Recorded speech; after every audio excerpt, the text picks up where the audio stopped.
she's turning 10 this coming weekend, so she's outside the perimeters. I think it goes up to 8, 7 or 8. Yeah, I would have loved it. My little niece did it years ago. She got first place at the rodeo. Got the belt buckle and everything. Yeah. Oh, did you? Oh, that's awesome. I go to the rodeo all the time. It's fun.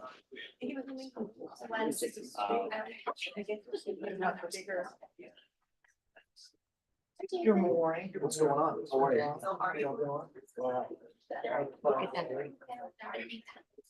Oh, I know. This is my favorite. That's my guy. They don't care. All right, everyone, I'm gonna call the docket. In custody, we have Daryl Masters, Susan Robledo, Lisa Marie Garcia,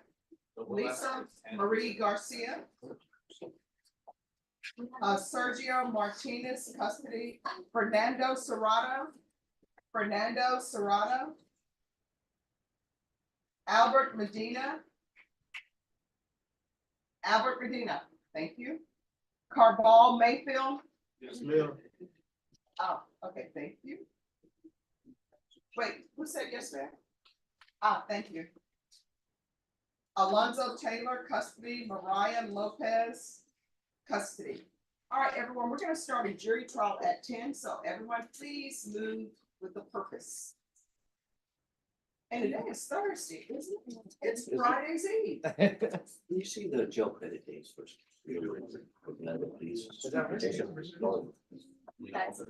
22 CR 5436.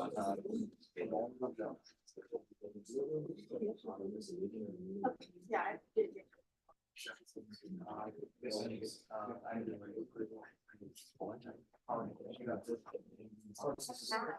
I mean.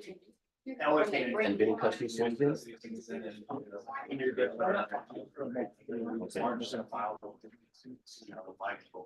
you give me that thing to me? That's right. But so. I was choosing today. Yeah, and I took my lunch off. And I'm probably gonna be off tomorrow. It's spring break. It's spring break. And those days, almost 495.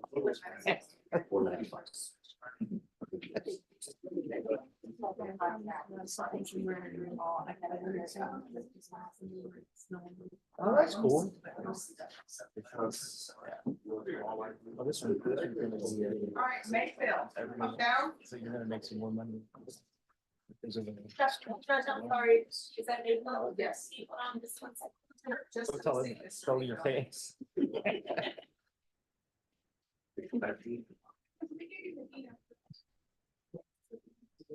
Yes. Okay, and I'll listen.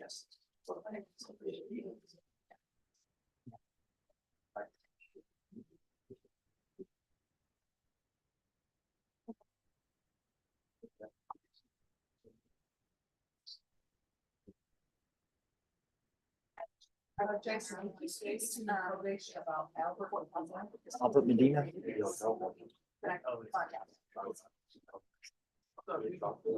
No, that's something.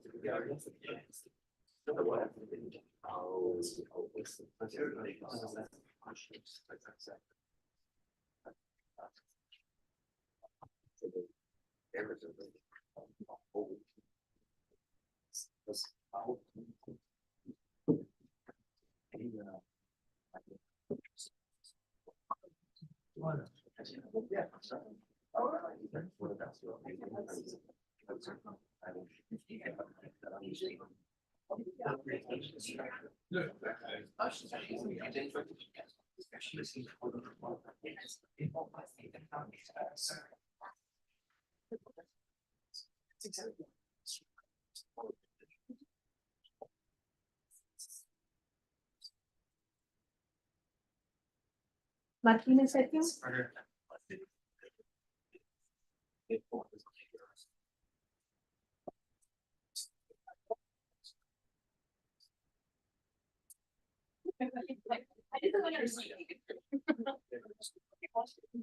That's one of 7 out of 7. I think they also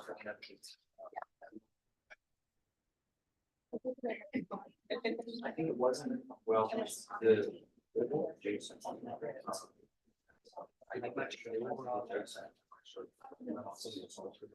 Well, the bird.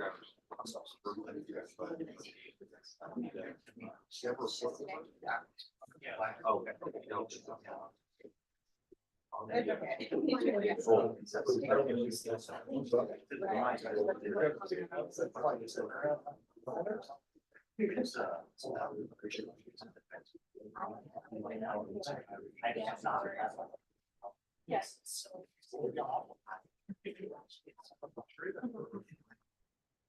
Or whatever.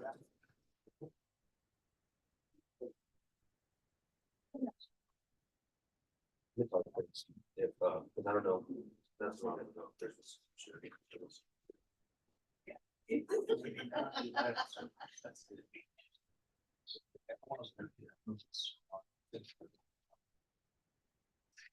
Right.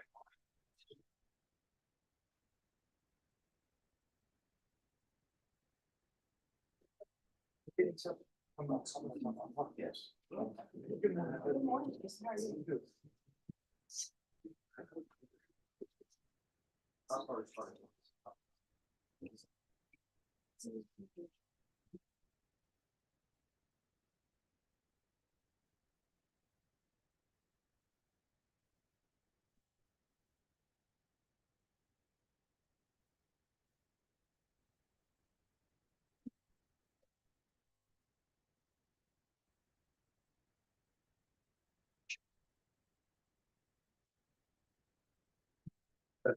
Oh, no, I was wondering.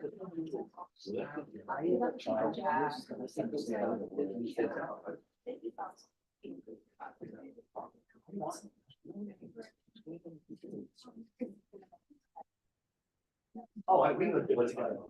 Absolutely. Okay, got it.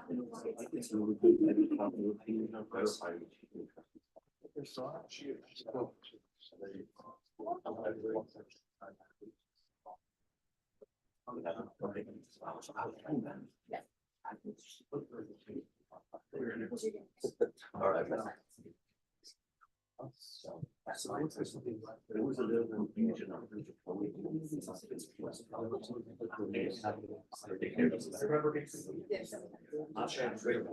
You will get, you will never have to.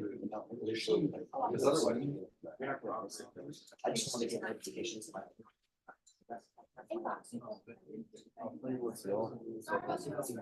right. And then I can publish it. Also,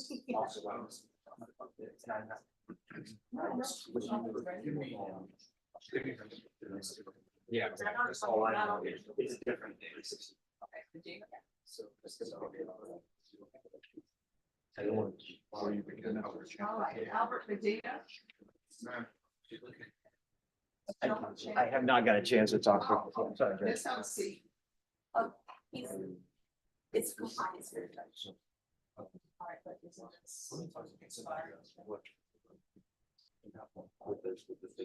is- Yeah, because I mean. All right. Yeah. She's good. And this one too. I.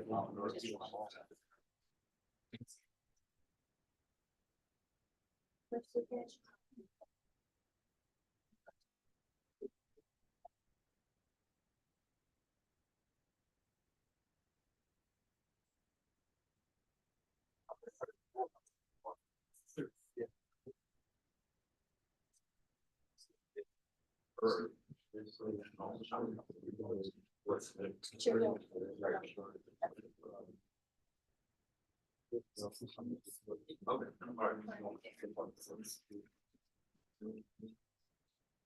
Sorry.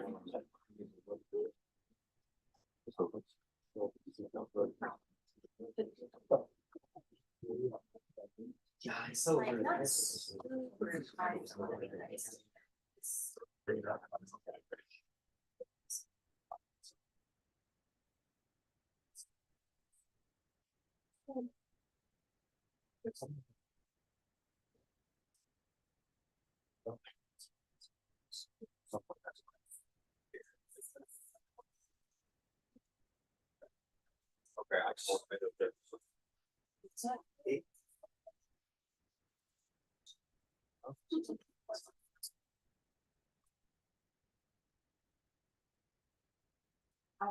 Michelle.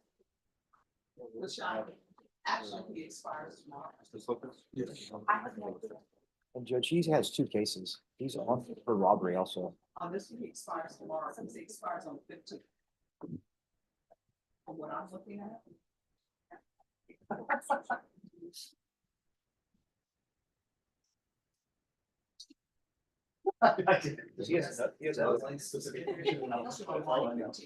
Okay, because this is on here, it says, this, it says 14. But I mean, he is on for a robbery right now deferred, that for 6 years, Okay, so. Martha, can you pull that other file, please? Thank you. Judge, it's today, how the system calculates the expiration date is today. Okay. Even though he took the plea on the 15th? Yes, Judge, that's the day before, it's. All right.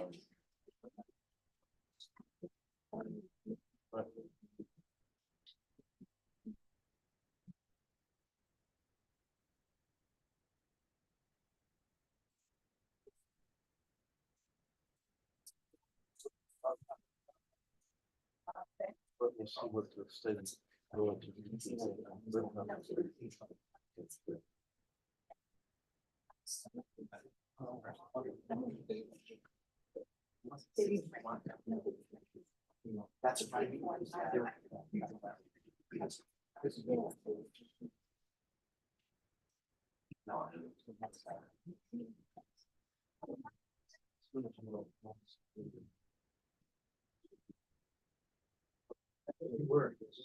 It doesn't. So that's what I just want to, all other, it looks like this.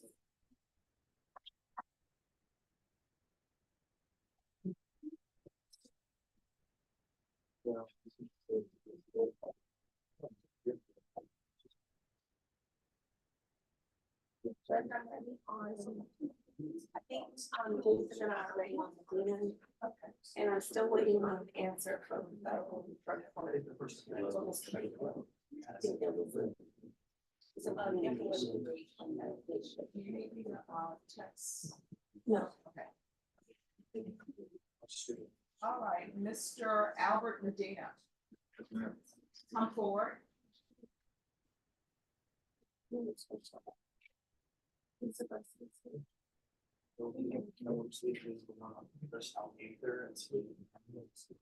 Yes, Your Honor.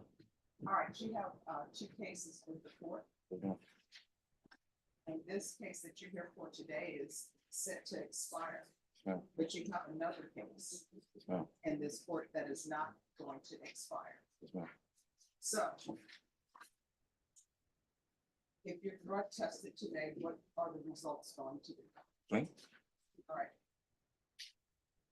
Are you able to test him? Yes, Judge, I do want to point out that he has had 28 negative drug tests, and with the most recent being February 21st of this year. Well, So we don't need to do, right? Yeah, he's. Because I took one yesterday too. I took one yesterday too. Yes, ma'am. And I don't have those results yet, Judge, but All right, so you're on track, you're getting your life back together? Yes, ma'am. Slowly but surely. But the past few years has been a struggle, honestly, with money. I'm sorry, I can't hear you. Let me take my mask off. I'm sorry. I said, yeah, slowly but surely. But the past few years been a struggle, honestly, a stressful one. But I've been managing here and there little by little. You know, So you know what I tell everybody when they're on probation, is for communication is key. yes, ma'am. So if there are stressors that come, as my brothers would say, don't throw your hands up, Yes, ma'am. pick up the phone, Yes, ma'am. call probation. If you feel like they're not addressing it, you can always come to court, because that's why we're here today, Yes, because I'm checking on you to make sure that everything is okay with you. So what stressors are you dealing with? Is it something? Well, honestly, this is my AA meetings, and being able to keep up with the fees because I have kids I take care of every day. Yes, ma'am. Yes, it is stressful. And not only that, the mother is not a help. So like it's just me and my little boy every day. And it's like, Well, here's the thing. Sometimes what's best for your children may not to be with another parent, and if they're not stepping up doing what they're supposed to do, then it's a good thing that you're there to step up and do what you're supposed to yes, do. ma'am. So if you don't think she's a good parent or is gonna be a good parent, then maybe it's best that your child is where they are. You Well, understand? well, I'm not gonna say she's not a good parent because she tries and I give her that. It's just like this girl always wants to be on the streets with her friends. And it's like she knows what I have to do in order for me to continue to stay out here. And it's like to her, it's like, oh well, I don't care at all. So here's your son. Yes, yes, I still have my mother, my father. Are they helpful? Well, I mean, no, yeah, but it's my responsibility as me being a father of three little boys to look after because my mother and my dad already raised me and my sisters already. It's time for them to relax. So, I understand, but part of probation, Mm. yes, I'm hoping you get rehabilitated. I'm hoping you complete everything. I hope that you don't come back here. yes, ma'am. But part of probation it is a form of punishment Mhm. because you're reporting. I know people will say, I really don't want to report. I'm sorry, can I have a microphone, please? Next time.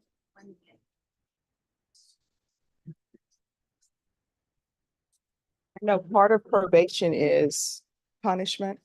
Part of it is rehabilitation. And I know there are certain things that don't want to do. What I can tell you with regards to supervision fees, I don't waive those. And let me just tell you why I don't waive those. I don't waive those because supervision fees, they actually help pay the salary of probation officers.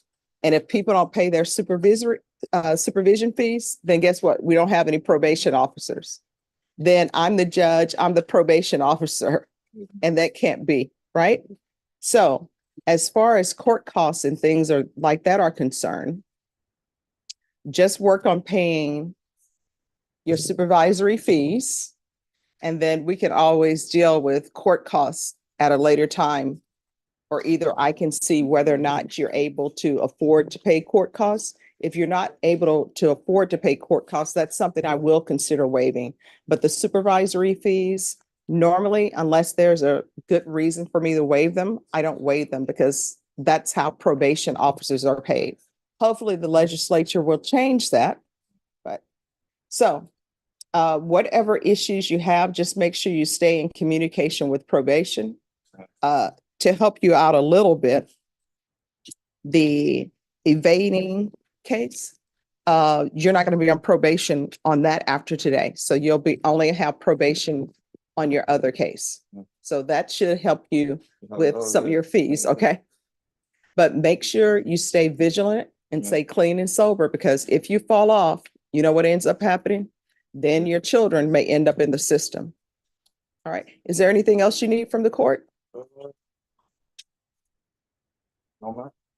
All right. Good luck to you. Just stay in case probation want to speak to you. Congratulations on being off that case. Thank you very much, ma'am. All right. You're welcome.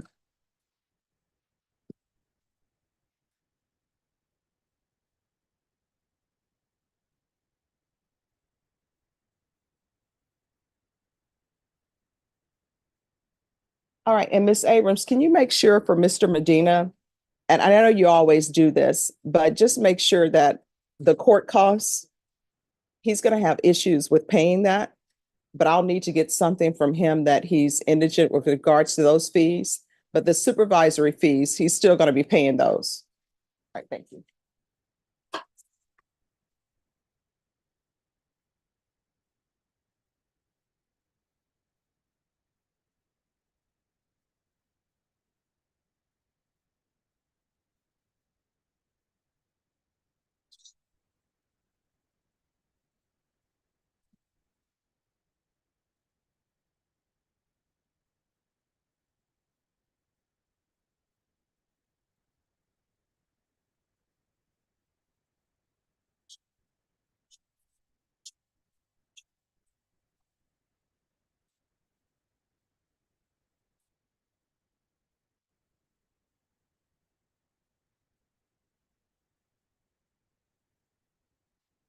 All right, everyone, please move with the purpose because at 9:45, everybody's going back.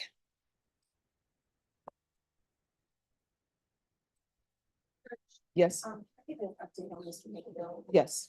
I finally had someone come in and evaluate Mr. Mayfield. And based on Mr. Mayfield's answers, and this was someone separate than they usually use, Mhm. based on Mr. Mayfield's answers, he felt like he wasn't willing to participate. When I spoke to Mr. Mayfield, he says that he is willing to participate, must have been some type of confusion. Mhm. I did reach out to Tony Zuckerberg. They are wanting to screen him with our people to tomorrow. So Okay. we're asking for a short reset. All right. All right, Mr. Mayfield, they're gonna rescreen. Come on down.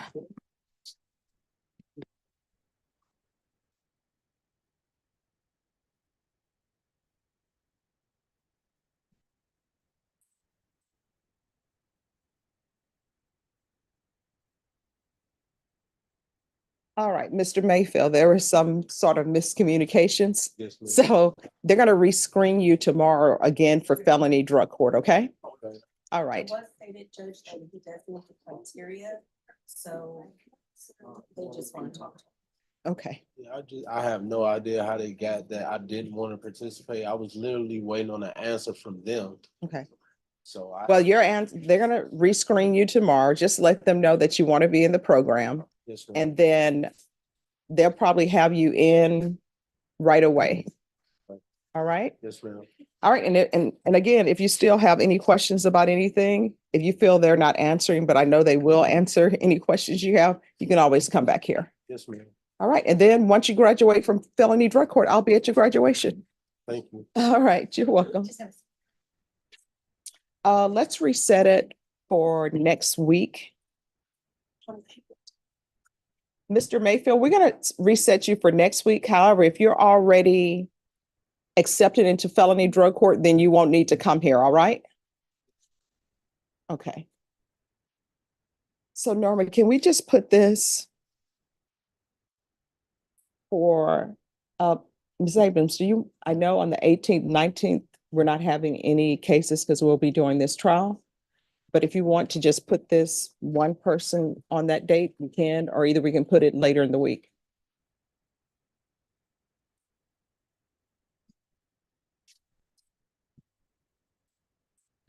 All right. So we're going to recall you back on Tuesday. But just remember, if they've accepted you and everything is great, we won't bring you over. All right. Yes.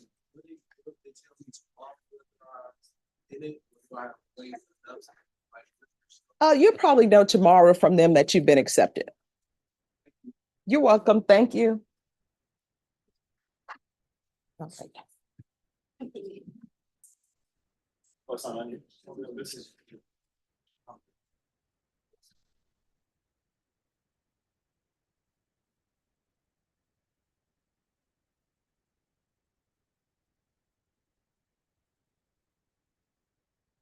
Could I see the file on Lisa Marie Garcia? Okay. Okay. All right, she's here then. I'm sorry, Marco, I won't need it then. She's here.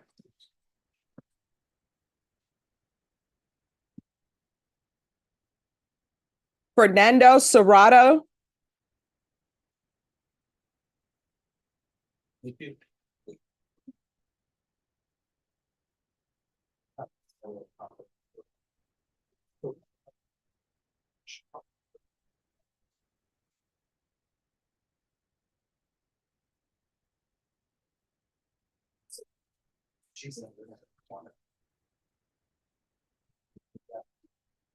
Sergio Martinez Jr. If you'll come down. Who's the attorney for Sergio Martinez Jr.? I'm your. Oh, could I have the file stamp for motions for those? That's okay. Thank you.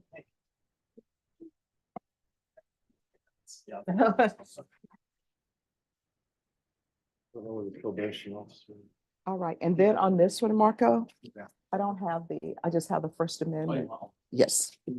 You have the. Court is calling 2022 CR 7495, State of Texas versus Sergio Martinez Jr. Can I have parties? Thank you. Announced for the record for the state, Zach Dunn for the state, Your Honor. defense. William Davidson. And are you Mr. Sergio Martinez Jr.? ma'am. Showing you what's entitled motion to enter adjudication of guilt and revoke community supervision. And First Amendment motion to enter adjudication of guilt and revoke community supervision. Did you review those documents with your attorney? Did you understand them? Yes, ma'am. Are you the same Sergio Martinez Jr. who was placed on deferred adjudication in 2022 CR 7495 for the offense of burglary of a habitation on November 16, 2022 for a period of 8 years? Is that you? Yes, ma'am. All right, state. Your Honor, on or about the 18th day of September, 2023, in Barrett County, Texas, the defendant, Sergio Martinez Jr., did then and there fail to comply with the rules, regulations, or instructions of the Barrett County Community Supervision and Corrections Department Substance Abuse Felony Punishment Facility Continuum of Care Treatment Plan, and that the defendant was unsuccessfully discharged from Austin Transitional Center in violation of condition number 15F. How do you plead to that? True or not true? True. And Your Honor, the state will waive and abandon the others. Any objections? No objection. Did you understand by pleading true to violation of 15F, the court could find it true, grant the motion, find you guilty, sentence you up to 20 years in prison and up to $10,000 fine? Yes, ma'am. Knowing that, do you still wish to plead true to violation of 15F? Yes, ma'am. Court will find violation of 15F true. Is there a proposed agreement? There is a proposed agreement, Your Honor. Yes. The discussions with counsel have lent themselves to revocation, adjudication of guilt in 2 years at TDC, Your Honor. All right. Is that the proposed agreement? Yes, ma'am. Probation, are you in agreement with this? Yes, sir. All right. Why should I give 2 years prison? That's the minimum. Counsel, do you want to go ahead? Yes, and yes. Your Honor, on this particular case, he has had a ongoing issue with, I'm sorry, can I get the original? Absolutely, yeah, my I apologies. just have to remind me a second. Sure. Sorry.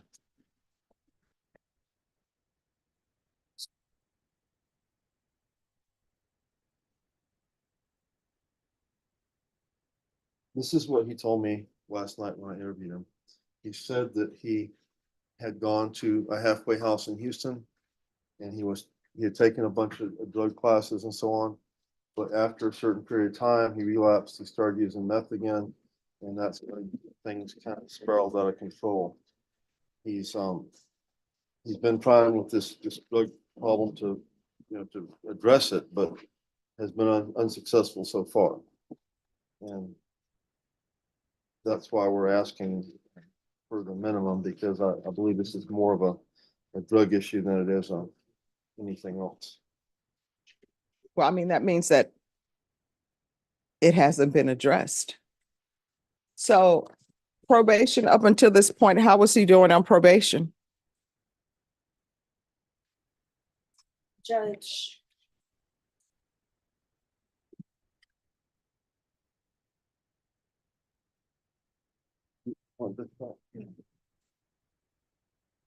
Judge, he completed 187 days of safety. The residential aftercare is where we begin to have issues. He was not referred to felony drug court. It says he was not referred to the gang unit either. It looks like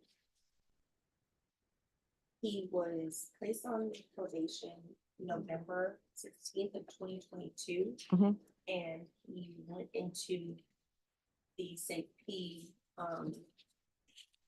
February 22nd of 2023.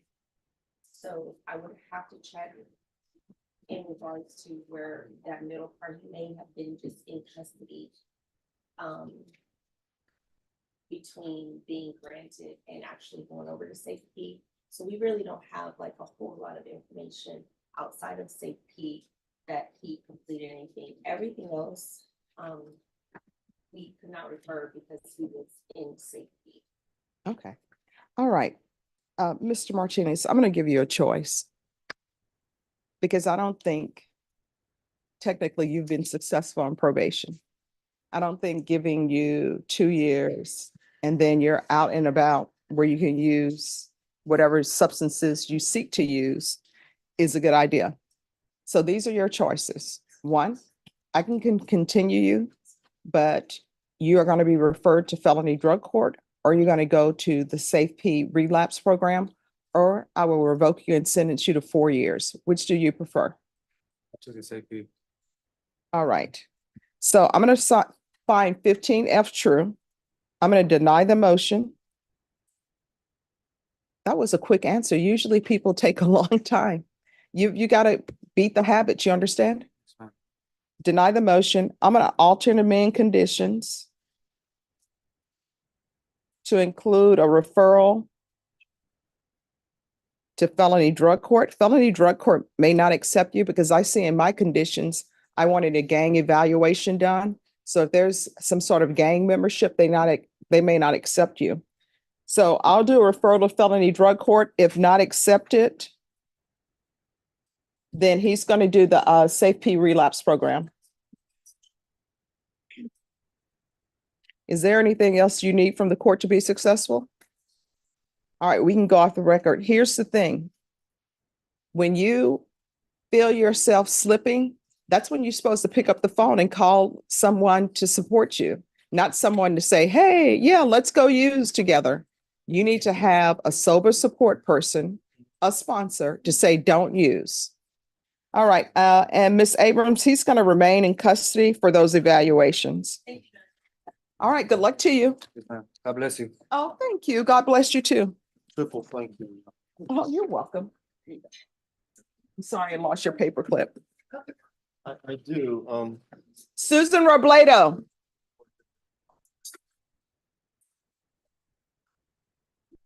Court is calling 2022 CR 5436, State of Texas versus Susanna Robledo. Could I have parties announced for the record for the state? Doug Dunn for the state, Your Honor. Defense? Doug Campbell. Are you Susanna Robledo? Going to show you what's entitled motion to revoke community supervision. Did you review that with your attorney? Did you understand it? Yes. Are you the same Susanna Robledo who was placed on community supervision in 2022 CR 5436 for the offense of injury to the elderly bodily injury on July 11, 2022 for a term of 7 years? Is that you? Yes. All right, state. In Bexar County, Texas, the defendant, Susanna Robledo, did then and there fail to report to the supervision officer as directed for the months of September, November, and December of 2022 in violation of condition number 4. How do you plead to that? True or not true? True. State. And Your Honor, the state will waive and abandon the other conditions. Any objections?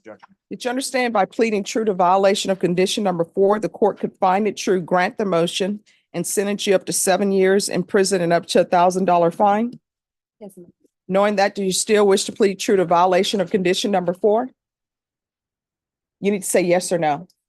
Court will find violation of condition number 4 true. Is there a proposed agreement? Yes, Your Honor, the proposed agreement between council and state was to amend the conditions for a mental health evaluation and a TAP. And that was the discussions, Your Honor. And Judge, the only concern that we have is I've represented Ms. Robledo for over a year now. She was mentally incompetent. She was found mentally incompetent. She's been restored to competency. There are recommendations in that restoration competency report that says that she just needs to continue to take her medication on the outside. I know she probably needs some additional assistance, but the request that Ms. Robledo is making through me is that she be allowed to do the TAP evaluation while in custody, but do the mental health evaluation out when in the real world, because she's been in a year, essentially. All right, Ms. Robledo, can you raise your right hand for me, please? Do you solemnly swear or affirm the testimony you give will be the truth and nothing but the truth, so help you God? Yes, ma'am. You can lower your hand, state your name for the record. Susanna Robledo.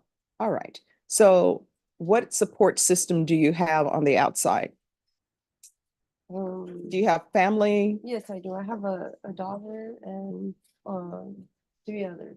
Do you have a case manager for your mental health issues? I have a history of counseling and therapy and No.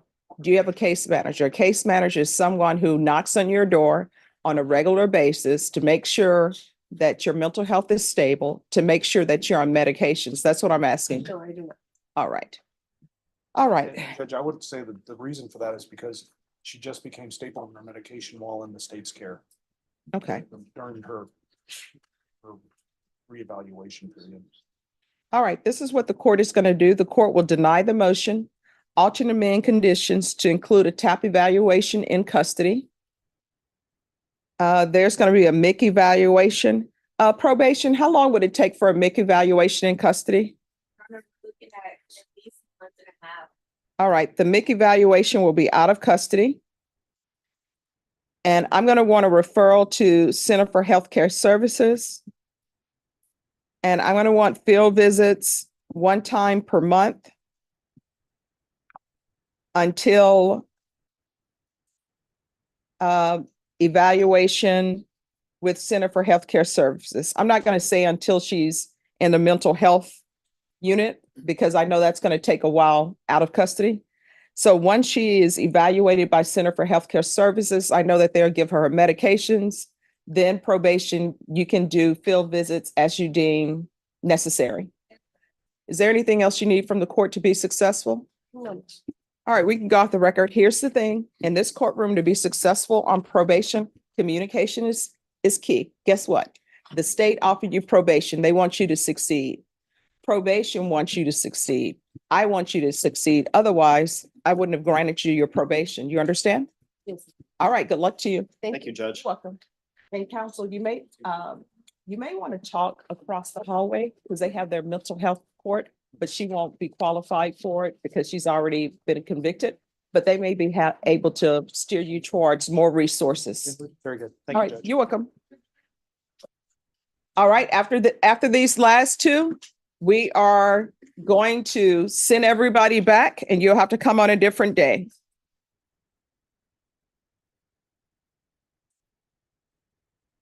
And Donna, I'll give you a chance to switch over. And deputies, I'll give you a chance to switch over because I know it's going to be difficult to send people down and bring people back. Well, not difficult for you all, but I will give you time to do it.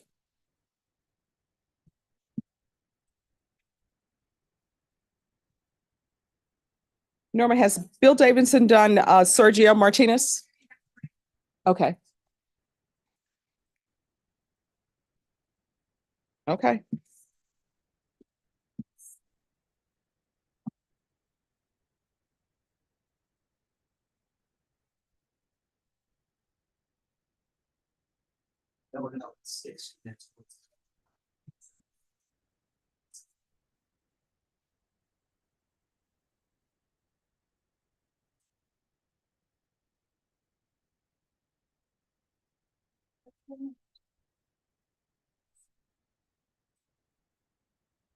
Mariah Lopez.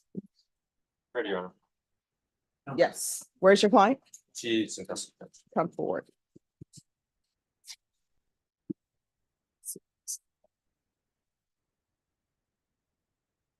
Yes, so motion to revoke? Yes, Your Honor, and the state is asking for some more time. There's two new number ones in this case, Judge, and we would like some time to reach out to the complaining witnesses in those cases. All right, how long is that going to take? 2 weeks, Judge. All right, Ms. Ferguson, on this case, can you give them a 2-week reset? All right, we'll come back on April 4th. Defense, do you have any objections to the reset? No, Your Honor. All right, we'll see you back on April 4th. Judge, and one ancillary matter, I'm gonna ask that, if, I understand that, Ms. Lopez is remaining without bond, I'm gonna ask that a bond be set. Going to file for my motion. You'll have to file, but for now, she's going to remain remanded without bond. She's on probation for injury to the elderly. And there are alleged allegations in here of a burglary of a habitation, assault, and possession. And the court's concern is the burglary of a habitation and the assault. Yes, Maybe excuses. yes. And if you file your motion, Ms. Ferguson, their motion is set bond, I'll hear it. And Norma, you can set it on April 4th.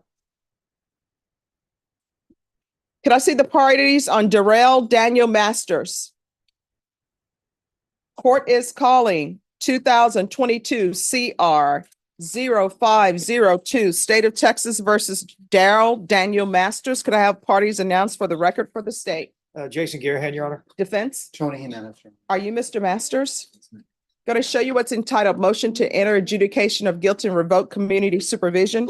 Did you review that with your attorney? Did you understand it? Did you sign it? I'm sorry, and did you understand it? Are you the same Darrell Daniel Masters who was placed on deferred adjudication in 2022? CR 0502 for the offense of aggravated assault with a deadly weapon on April 13, 2022 for a period of 5 years. Is that you? All right, state. Yes, Your Honor. Violated condition number 4 in Bear County, Texas. The defendant Darrell Daniel Masters did in there fail to report to the supervision officer as directed for the months of October and November 2023 in violation condition number 4. How do you plead to that? True or not true? Your Honor, we'll waive the remaining violated conditions. Any objections? No, Your Honor. Did you understand by pleading true to violation of condition number 4, the court could find it true, grant the motion, find you guilty, sentence you up to 20 years in prison and up to $10,000 fine?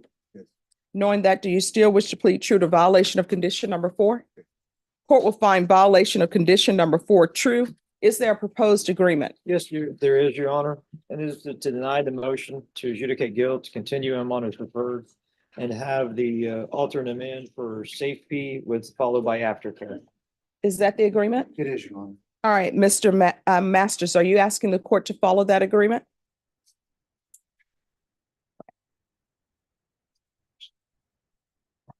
All right, so here's the court's question. Previously, there was a motion to revoke file, and he was referred to Esperanza Court and also to Safe Peace Special Needs if Esperanza Court didn't take them. What happened with that? Yes.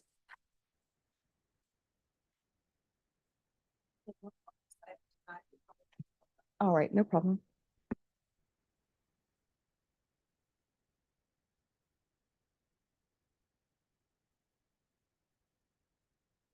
Ah. All right, Mr. Masters.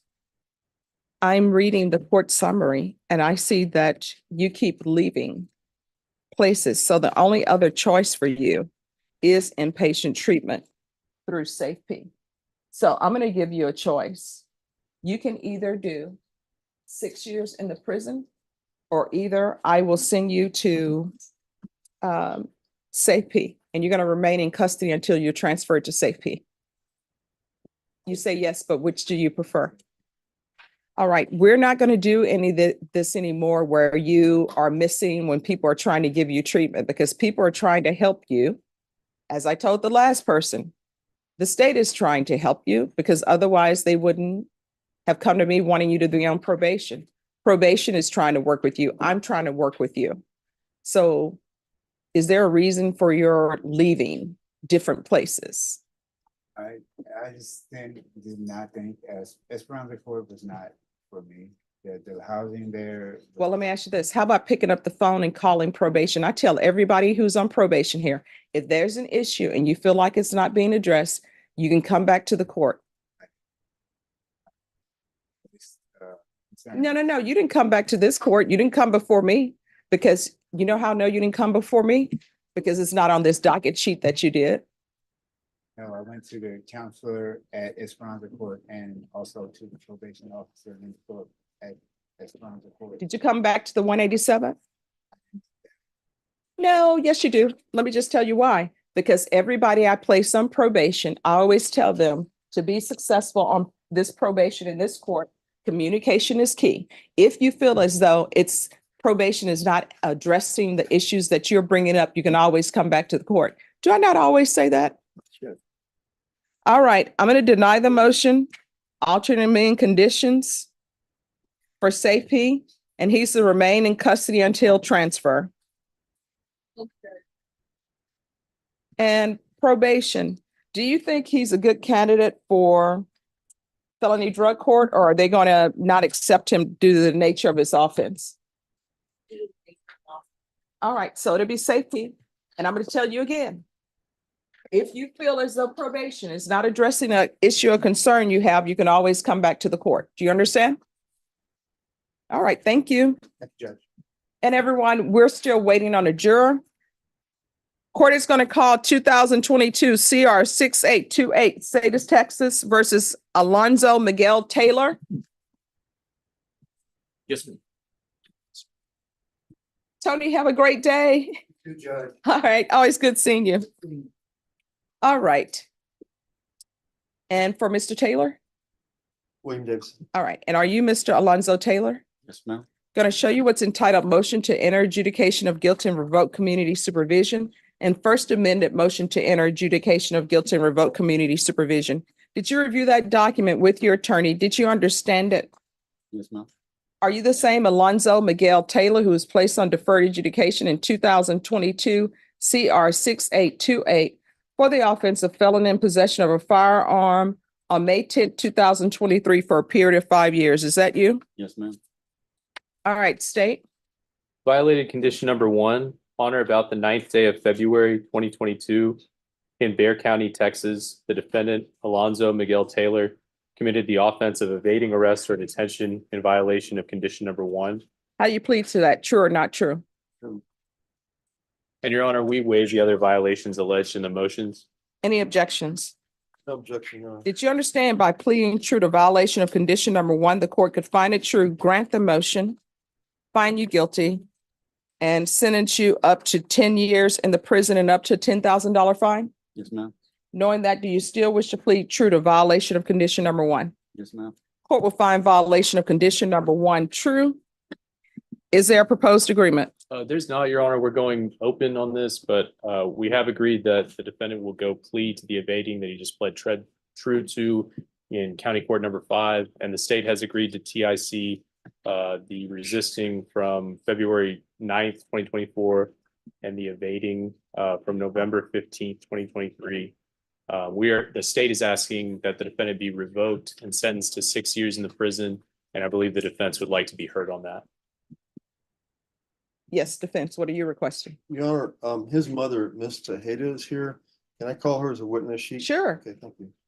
All right, let me ask you something before you call her. Is this the same mother who came in here previously and she was allowing him to have females in his room and said that the great thing about him was that he kept his room clean?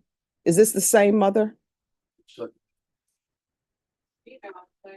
Oh, no, I think it is, but bring her on up. She says that you know who she is. Oh, yes, I do. She has. I remember this case. His hair was a different color at that time. You have a good memory. I try. Put your phone away. I actually wanted to show her something. All right, can you raise your right hand? Yeah, Do you solemnly swear or affirm the testimony you give will be the truth and nothing but the truth, so help you God? I do. All right, you can lower your hand, state your name for the record. My name is Tracy. Last name is Tejeda. All right, what do you wish to tell me? So this has been a long time. I didn't expect for everybody to be here, but I know plenty of parents come here or they don't. My son, I've been going through this for a very long time. And I wanted to show you something where I lost my son and how old he was because of the system. No. Let me stop you right there. It's not because of the system. I remember you coming into this court testifying, making excuses for him when he was not doing what he was supposed to do, making excuses for him for why he's testing positive for drugs, making excuses for him for why he doesn't have a job, making excuses for him for why you were letting him be at your house and using your house as a hotel motel. You came in and made excuses for him with that. And I remember specifically telling him that he had better start getting his life together because you were not being of help to him, that you were enabling him. And now you're back before me again, making excuses for his actions. So his being in the system, what does that have to do with him evading? So I'm not making excuses for Alonzo. What I'm saying, let's say if you had been shot in your knee at 15, or you were accused of something that you didn't do at 13, you end up going into the system. You end up finding friends in the system that you start believing that they're your friends. He got his fingers broken, not to mention, I can name several other things that Alonzo's been through mentally that has been very challenging for him since he's been a child, okay? So I don't make excuses, but I do understand when people go through things in their lives, that mentally damages them. So there's a lot that you guys don't know about Alonzo, what he's seen and what he's experienced. And Well, I'm let not me tell, making no, let me tell you this. Here's an excuse that you're making, and you made it before. Since you're bringing me into the equation, let me bring myself into the equation as you've done. My mother divorced. When I was young, my brother was young. And guess what? She had rules and we had to follow those rules. There is no way on this planet that my mom ever allowed us to have people in our bedrooms with doors closed, knowing that we are having sex in bedrooms with the doors closed and saying we're going to take care of it. You have done a disservice to him because you've been making excuses. Everybody, I can tell you, everybody in this court has had something traumatic happen to them. Believe it or not, I've had traumatic things happen to me. People think that I just came on this bench and everything was fine and I had this perfect Pollyanna life. That's not my life. But you know what? At a certain point in time, no matter what has happened to you in your past, at some point, the choices you're making are the choices you are making. Do you understand? Oh, yes, I definitely understand. And I explained that to Alonzo too. And so that's why I explained to him like outpatient, mental health. Oh, no, Yeah. let me just tell you, let me stop you right there. If I continue him on probation, there is no way he's doing any type of outpatient. And there's no way he's going to be living with you because obviously you are an enabler. You're not a good influence in your life. And I knew when I placed him on probation previously that he should not be living with you, but he had no other choice but to stay with you. I knew that. So I'll own that. He was 19, Yeah, and you're enabling him. but 19 years old. No, you cannot. I'm not. I understand what you're stating, but I've come a long way with Alonzo and he's come a long way. He's changed a lot. No, he hasn't. He has. Yes, he has. All right, I'm gonna have you step back. I Thank you. understand. Can you come forward? Can I talk? No, you may not. I'm gonna give you a choice. Can I please talk? No, I'm gonna give you a choice. Here are your choices. You have two choices. One, I can continue on your probation. You will no longer be living at your mom's house because she's an enabler. She was an enabler when she came here. And she was an enabler last time for you when you had a different hair color. She was an enabler when you kept testing positive for drugs. So one or two things. One, I can continue you, or I can sentence you to 7 years in prison. Which do you prefer? All right. So you're not going to be allowed to live with your mom anymore. I'm going to deny the motion. And the only reason why, well, one of the many reasons why I'm continuing you is because of your age. You're young. I still think you can be saved. I could send you to prison and you know what would happen at the prison? Let me say one thing. No. You know what would end up happening at prison? Isolated like always. Oh, no, you wouldn't be isolated. You'd be in general population and people would be looking at you some kind of way. Prison is not a nice place to be. Prison is not a place where people go and everybody just leave them alone and everybody's being nice to each other. I'm going to deny the motion. I'm going to alter the main conditions.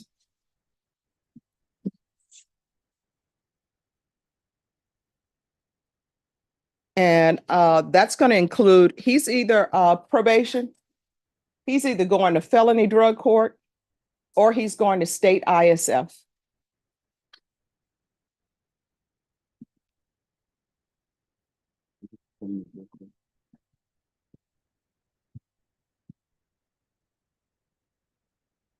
And is cognitive local or not?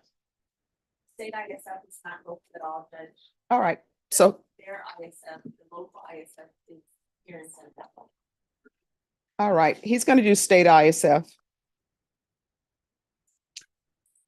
And he's not allowed to reside with his mom. It's time for you to grow up. Can I do felony drug court? Hmm? Can I do felony drug court? If felony drug court accepts you, and you had better talk to them and let them know that you want to be in felony drug court. You understand? No. You had better start making better choices with your life. Now, do you still want to talk to me? Yes, ma'am. All right, raise your right hand. Do you solemnly swear or affirm the testimony you give will be the truth and nothing but the truth, so help you God? Yes, ma'am. What do you want to say? I just want to say, my mom's my best friend. My only friend. Mhm. Most of my life, she's right. I've been isolated from the word, basically. I'm not really good at talking to people. I never Mhm. was. Today I might mess up my speech a little bit. No, I understand. I made mistakes in my life, a lot of mistakes. Can't really take them back.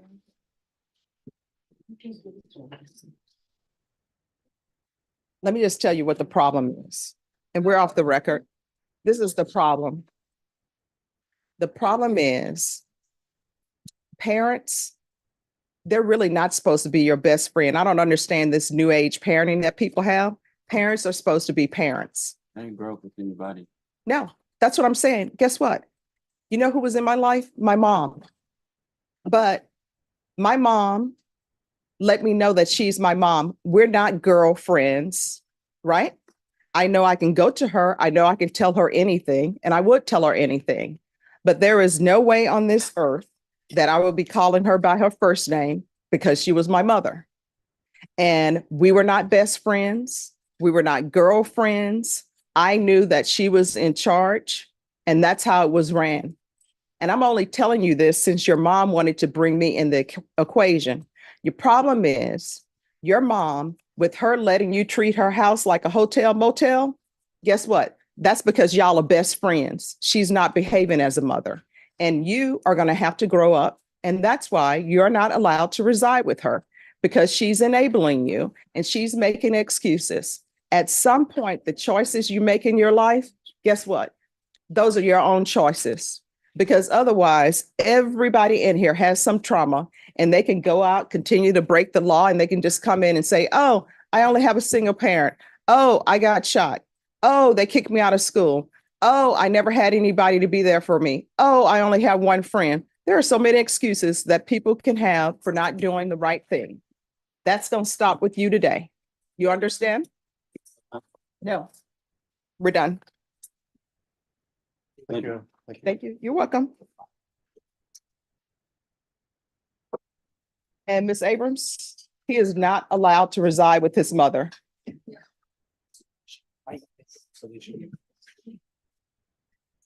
All right, everyone, we're going to take maybe a 10-minute break and then we'll bring the jurors in. Yes.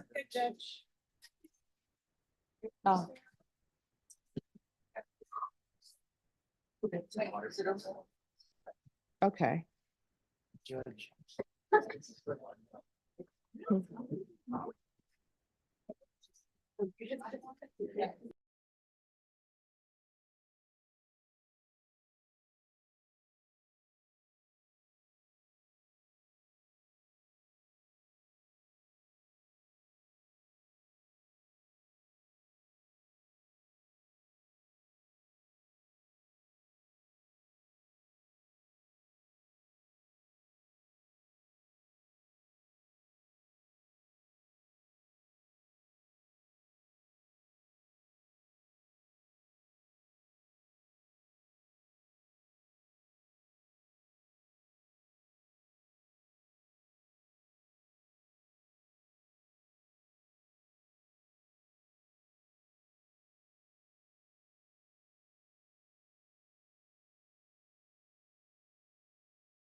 Yeah,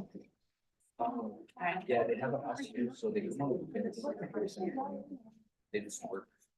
All right, so councils, please remain seated. So we're gonna bring your client up and then we'll start. We did have a discussion off record how we were gonna handle the photographs. So just a reminder, we're still gonna go forward with handling the photographs the way we stated outside the presence of everyone. Okay, But I don't have to make the objection, Your Honor. no, you do not. And then yesterday, there was a miscommunication with regards to the state's witnesses. Brittany, I just want you to know, I don't think that you're unethical. I don't think that any of the attorneys would purposely do something to mislead the courtroom. So I know there was a miscommunication between us. So if it appeared that you thought or anyone thought that I thought you were doing anything unethical, I want to clear that up. Okay. I don't want your daughters to think that about you Thank you, or of Judge. me. We would never say anything that was not true to the court, for Yeah. sure.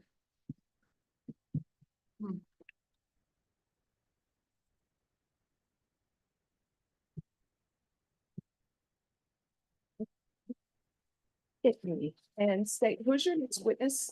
Detective Landrum. All right, if y'all want to go ahead and call them. Okay.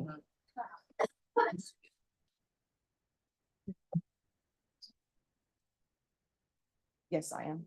Once they arrive. My understanding, this is not everybody. So.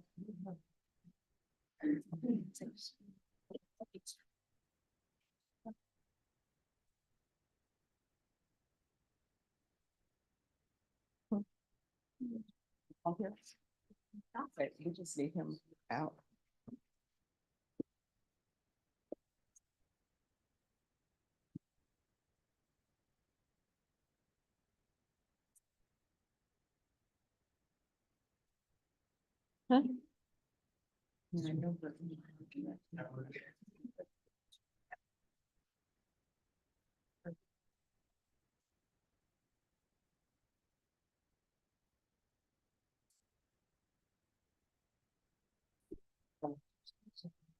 All right, so everyone, here's the court's announcement.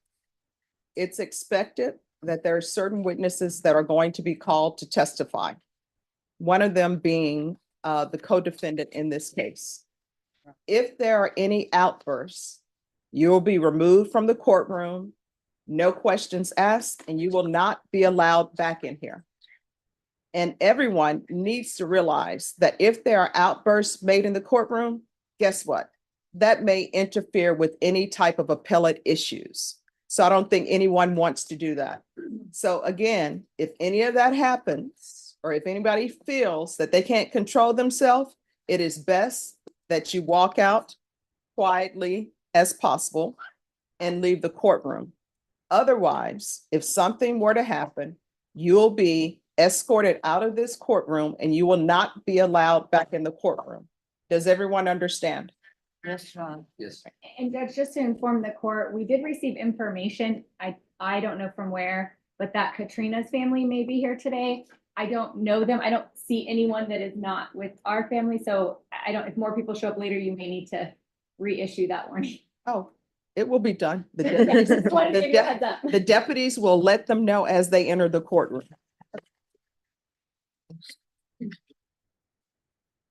All right. Court is calling 2022 CR 4248A, State of Texas versus Jose Angel Ruiz. Could I have parties announced for the record for the state?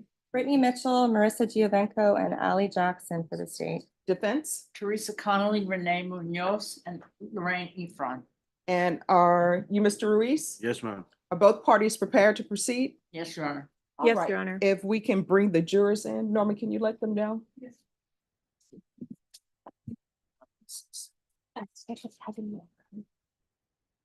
Ma'am, thank you.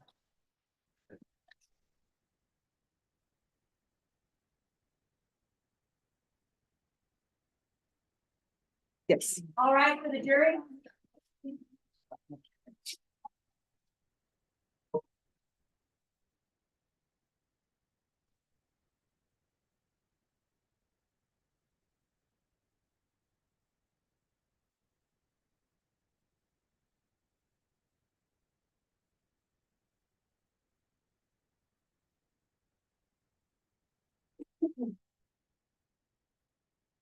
All right, everyone, please be seated.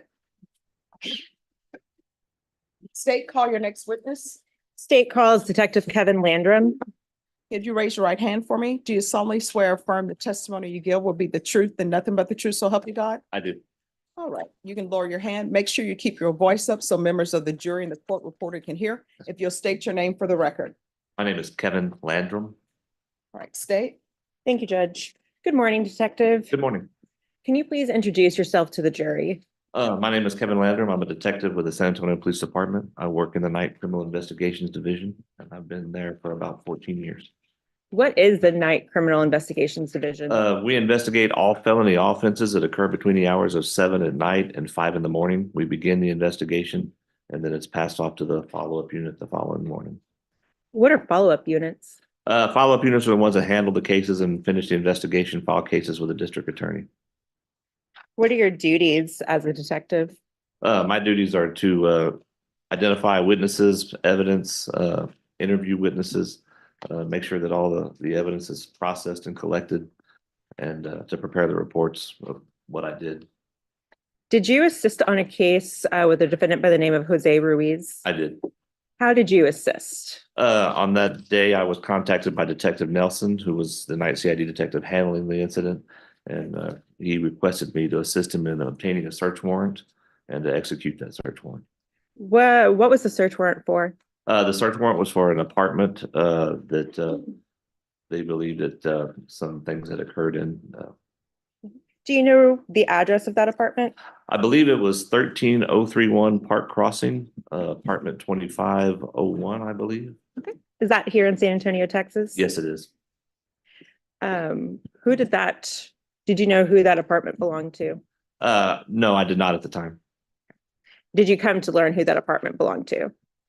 Yes, I came to understand that it was occupied by three persons. That Mr. Ruiz and I believe his two brothers. Do you recall their names? I want to say one was Jose, and was it Ruben? The other one, I believe. Did you write a report for this case? I did.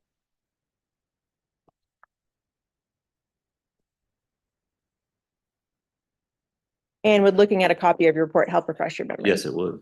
May I approach, Your Honor? Yes.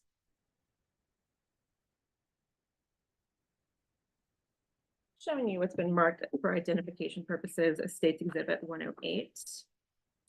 Does this appear to be a complete copy of your report? Yes, it does. Okay. So please look at this if you need to refresh your memory. Just please don't read directly from it.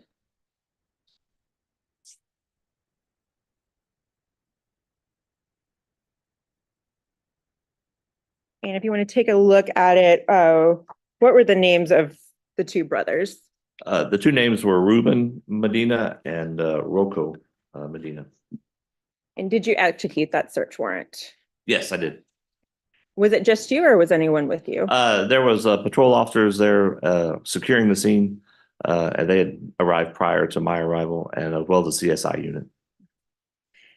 What was the condition of the apartment when you got there? The downstairs was in disarray. It appeared that they were moving in. There were boxes, bags. It appeared that they were in the process of moving. Did you observe anything that caught your attention when you went through the apartment? Going through the apartment, there was quite a few what you would call like pee pads, like you would use with a dog on the floor or for persons on a bed. There was. What was the state of those pee pads? They were obviously used. They appeared to some have been urinated on. There were dogs in the apartment, so I couldn't say for sure what had, but on some of them, there was one that appeared to have human hair on it and also appeared to have vomit on it. Were photos taken during the search of this apartment? Yes, they were. And was a video taken? Yes. Your Honor, may I approach? Yes.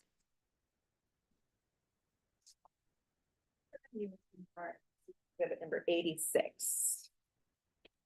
What do you recognize this? That looks like a CD copy of the video that would have been done at the scene. And is this an accurate depiction of what was observed? Yes, it is. And have you viewed this? Yes, I have. And how do you know this is what you viewed? My initials and badge number are on the CD. And like all crime scene videos, does this one lack audio? Yes. This time state would offer state's exhibit number 86.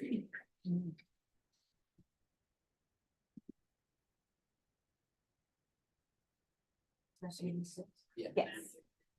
No, I'm sorry. No objection. All right, state's exhibit number 86 is admitted without objection. Permission to publish, Your Honor. Granted.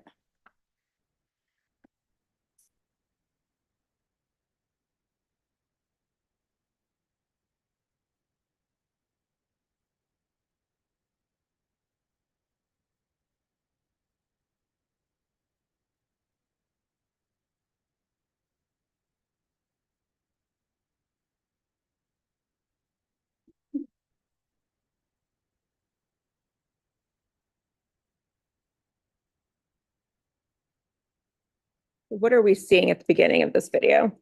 That is the doorway, the entrance to the apartment. You see the door number.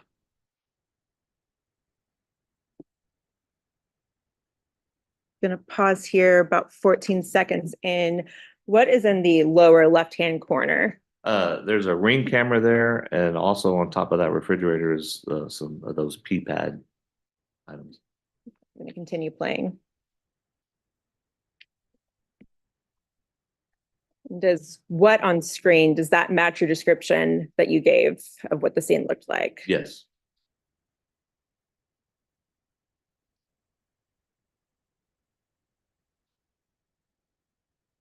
Where's the video currently showing? What room? That would be but the downstairs living room.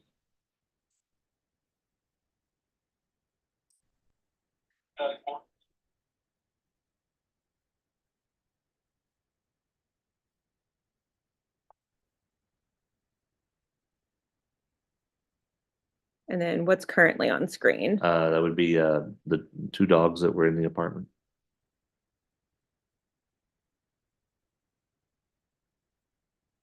The dining room area. And then from the dining room, where are we heading now in the video? This would be the kitchen. And it enters into a utility room.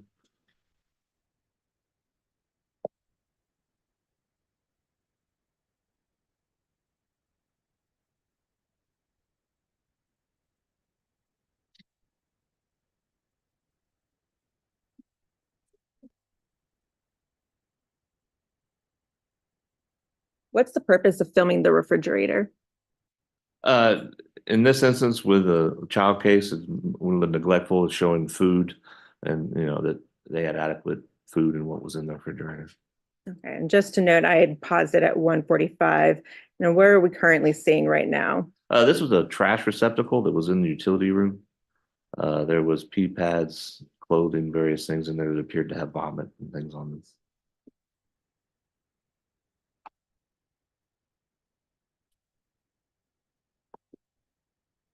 And where is the video heading now? Now it's heading into the bedroom, which would have been the defendant's bedroom. Okay, I'm going to pause at 2 minutes and 14 seconds. I see an exhibit marker. What is currently being marked?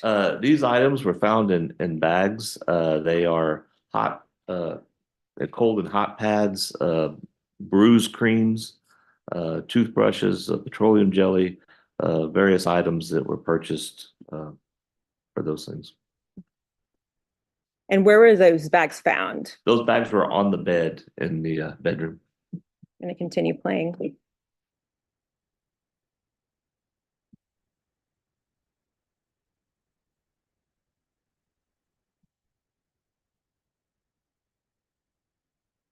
going to pause here at 2:26. What's being shown on the screen right now? That was a receipt that was in the bag showing the time of the purchase of those items.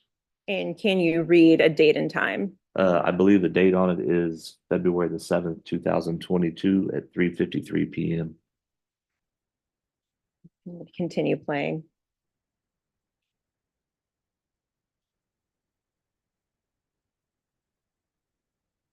Is there another pad visible? Yes.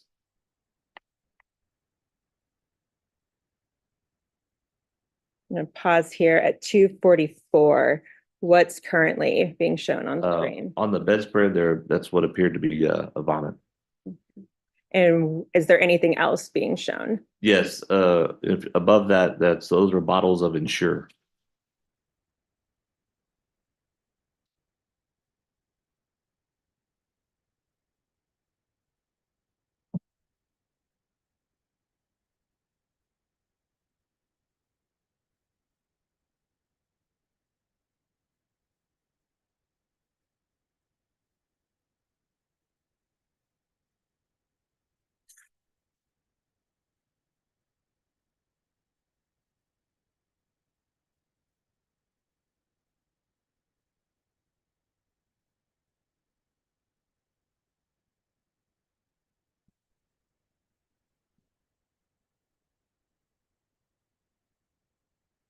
Let me go ahead and just pause it right here. Does the rest of this video show anything of note?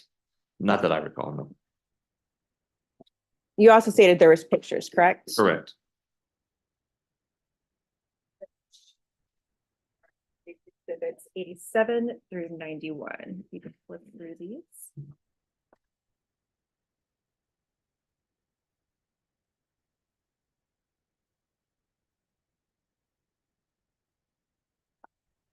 And do you recognize what's in these photographs? Yes, correct. Those are photos of things we just viewed on the video. And are they a true and accurate description of the crime scene as it appeared? Yes, they are. Yeah. We would offer state exhibits 87 through 91 into evidence. No objection, Your Honor. States exhibits 87 through 91 are admitted without Permission to objection. publish? Granted.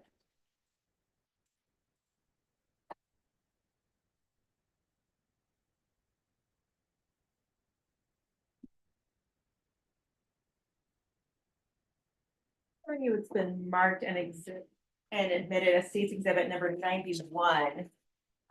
What is this a photograph of? It is a photograph of a mini fridge that was in the living room. There was a Ring camera as well as some of those pee pads that appeared to have vomit and had what appeared to be human hair in it. As part of the duties that night, were these marked items, was that all collected into evidence? Yes, it was. Did you have any further duties to perform with this case? No, I did not.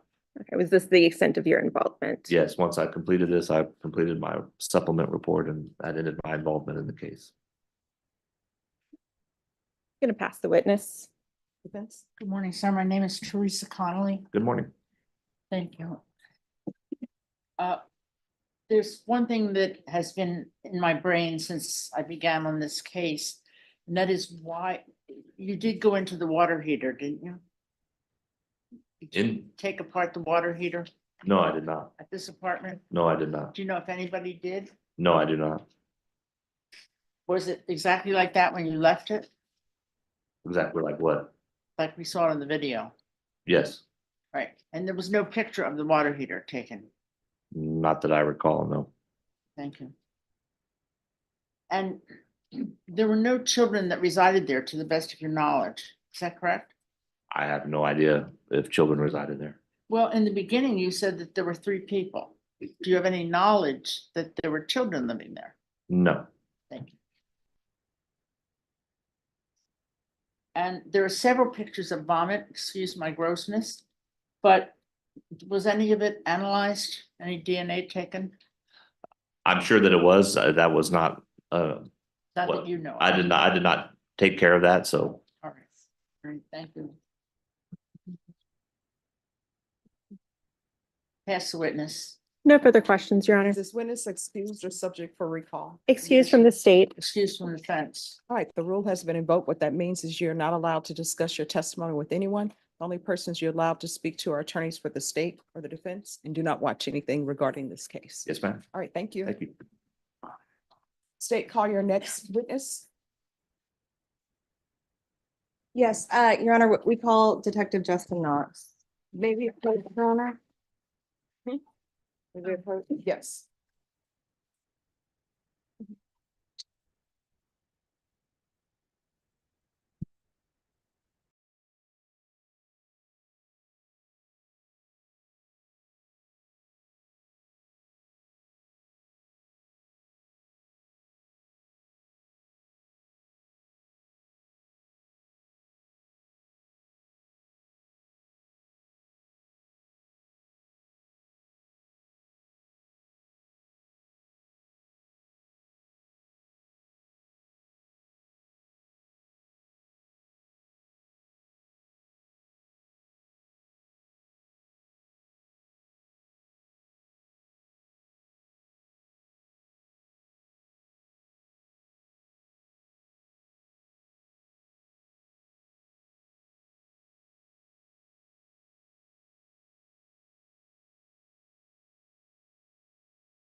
You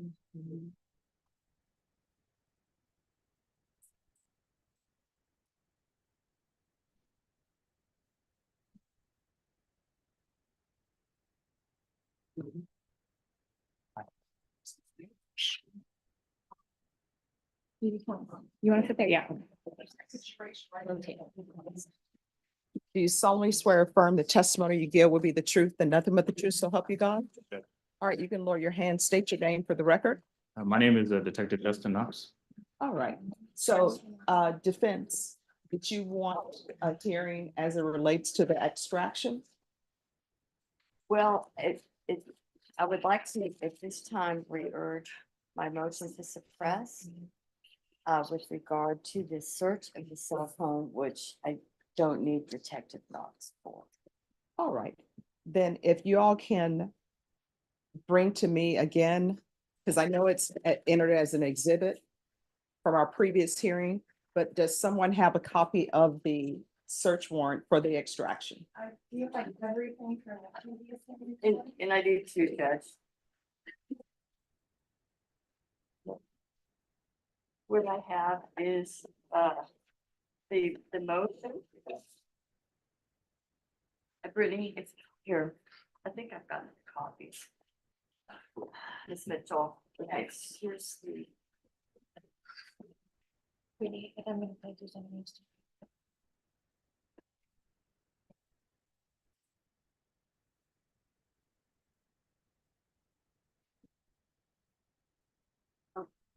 Well, like, we didn't.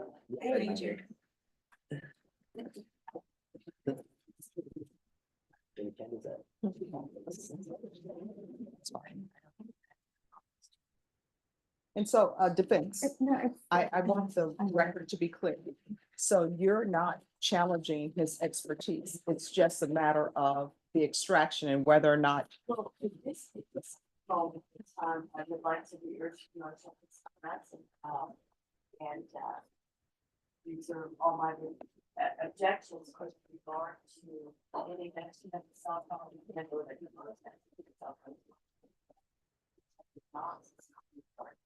No, but I'm trying to narrow it down. So there's not, is there going to be an objection as it relates to his ability to do this extraction? Well, if I may have an opportunity to call him on board, I necessary. All right, then let's do that. If you want to take the witness on voir dire, we will do. You have I have a CV. I can email it or something. so we can take you one.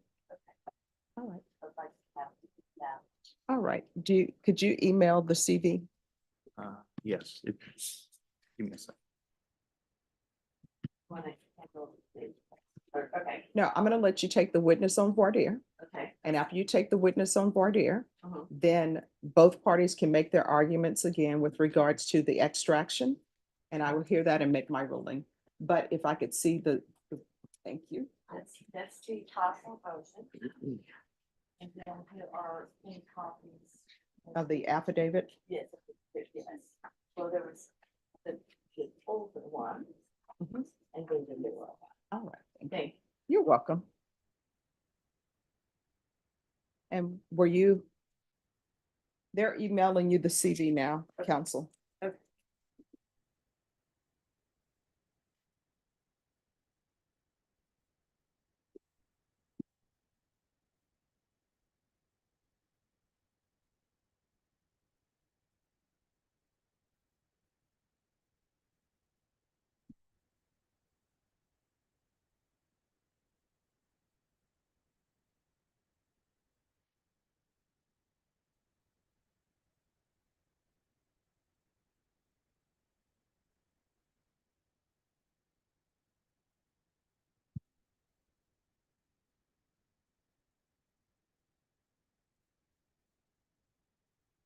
And for the record, the court has reviewed again the affidavit for search warrants for the cell phone. The first affidavit for search of the cell phone with the search warrant.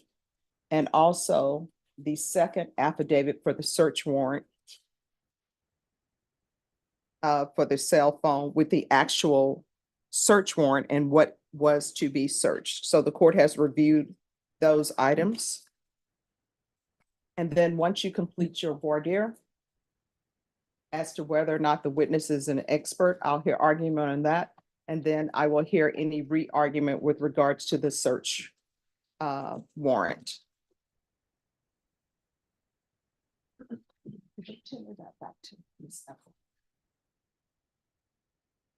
I might need to double check and make sure I gave you complete copies.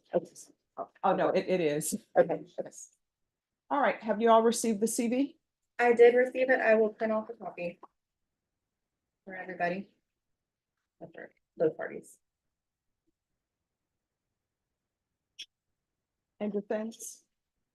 Any objections to the state making a proffer of what this witness will testify to, and then you can do the voir dire? No objection, Judge. All right, state, if you can make a proffer. Yes, Your Honor, I anticipate this expert will testify that he received the phone with directions from Detective Size. And he, through his training, identified the phone, took the SIM card out, and there is a program called Cellbrite, which is very technical, that he is trained in extensively. It is designed to maintain the integrity of the phone, and using that software, we did physically take the phone and put it into the software, and it allowed a full mapping of what was on the phone, to which we have gone through and selected very small amounts of material from there that we anticipate we can timestamp when they were taken. We have information that says what the phone number was, who the registered owner was. We anticipate it will show that it was Jose Ruiz's phone, and that there are a number of images and videos that were taken in the weeks leading up to Mercedes' death that are very relevant. All right. Have you been able to print off the CV? I'm printing right now. All right, thank you. Just waiting on the printer. Hopefully it's plugged in. It was. Sometimes that happens. Is it this one? Mhm. Yeah, the light was on. It's green, so we'll see. I'll forward a digital copy as well. And if you're able to forward it to Miss Efron's email, because she has a laptop out. I just forwarded it to you.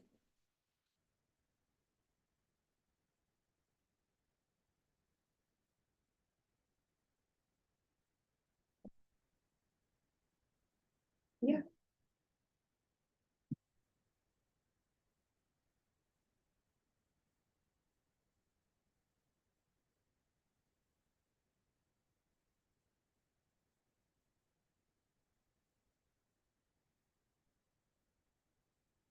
I have it in my email. Let me, if I may have a minute. Yes.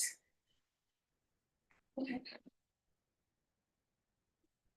Lorraine, have you received it? In my email I have.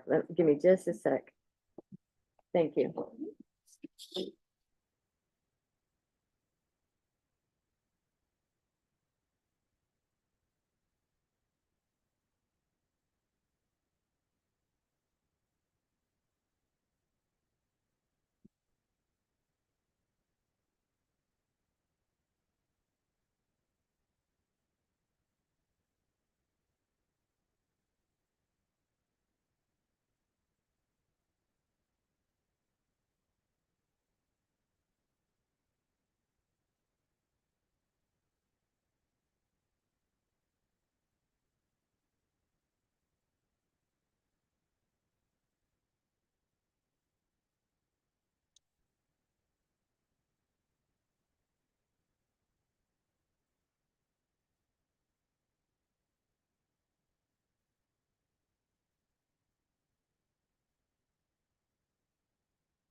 It's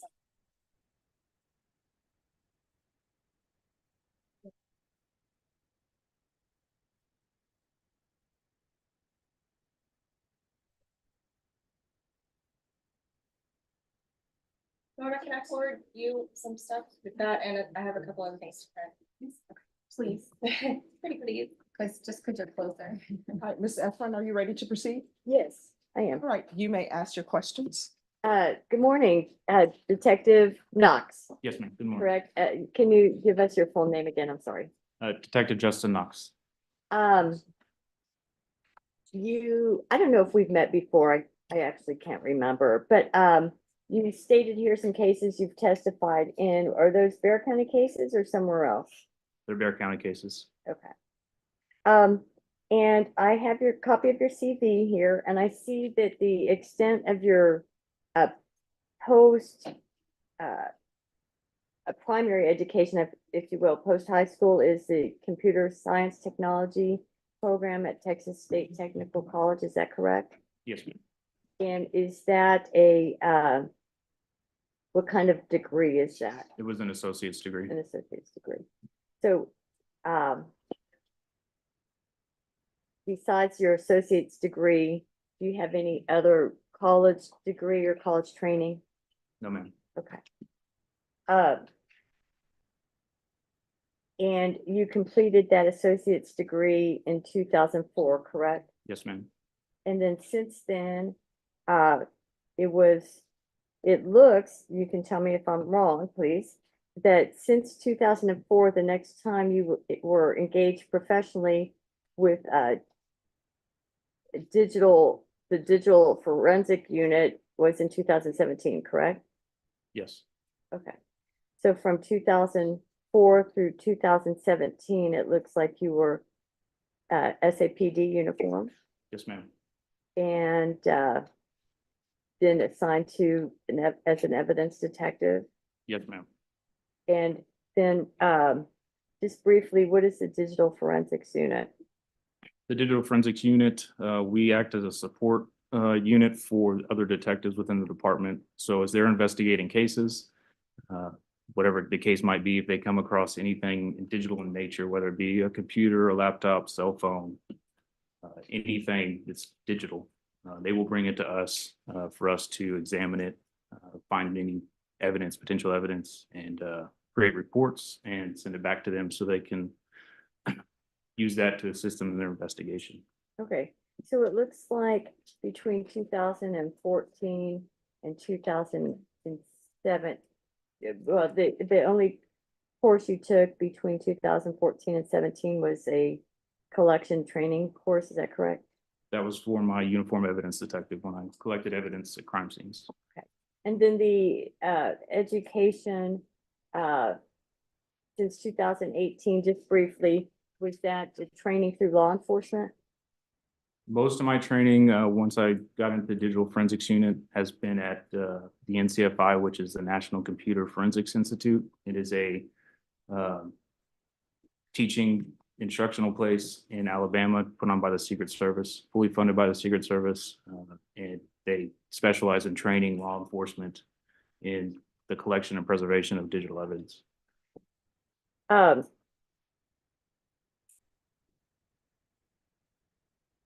And you yourself don't have any, I guess you received some training in Cellbrite, correct? Yes. And when did you receive the training in Cellbrite? I think it was spring, April, May of 2019.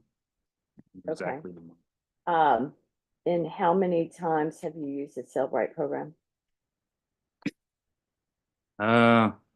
Just roughly. Roughly? Uh-huh. I can tell you every year, I roughly do 400 to 500 exams. Okay. And so, but you don't have any computer programming knowledge about Cellbrite, correct? I mean, you didn't write the Cellbrite program. The Cellbrite software is proprietary, so we're not allowed to see. And you don't have any, you didn't have any experience or intimate knowledge with that software other than how to use it, correct? Yes.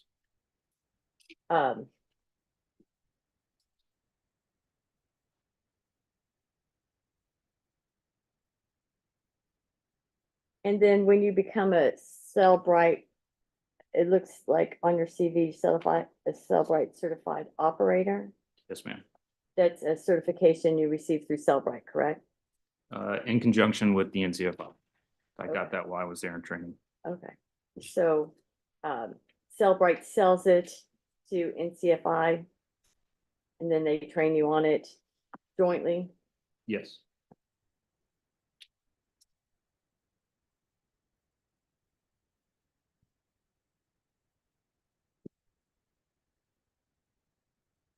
Have there been instances where you have been disqualified as an expert? No. And how many times have you testified as an expert? 2 to 3 times, I think. Okay.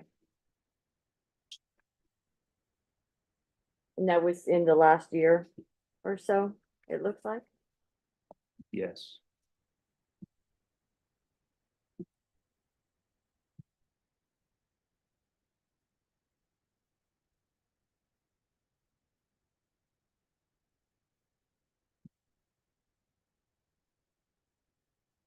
I have no further questions at this time, Jeff. All right. Are you still challenging his expertise? Yes, I am, Your Honor. All right, I'll hear argument. Your Honor, I believe his knowledge with the Cellbite program is very limited. His educational basis is very limited. All his training comes specifically from law enforcement and the proprietary owner of the software. And he hasn't demonstrated any independent knowledge or experience with the actual software programming. So I would challenge his expertise as an expert. All right, that'll be overruled. Now the next issue is with regards to the photos or the extractions from the cell phone. My understanding is that both parties have seen the photos and we saw those off record together. Is that correct from both parties? Yes, Your Honor. Yes. And so from our conversation off the record, and we can go off the record briefly, my understanding is that you wanted to make your argument with regards to the admission of the photographs through the co-defendant. Is that correct? Well, he's going to start talking about the photographs now. So So you want to argue the the motion, search I warrant just, through here? yes, I want to preserve all the issues with relating to the cell phone period, extraction, the fact that an extraction occurred and then the contents of the cell phone, I want to argue before all that becomes in front of the jury. All right, so we're back on the record. For the record, the court has previously ruled on the motion to suppress as it relates to the contents of the cell phone. That has been denied, but counsel, you wanted to re-argue or re-urge? I do. All right, I'll hear it. Okay, thank you, Your Honor. With regard to the search warrant that was obtained by Detective Size on November 27th, 2023. We, at the time I argued the motion and I re-urge and do not intend to waive anything that I previously argued.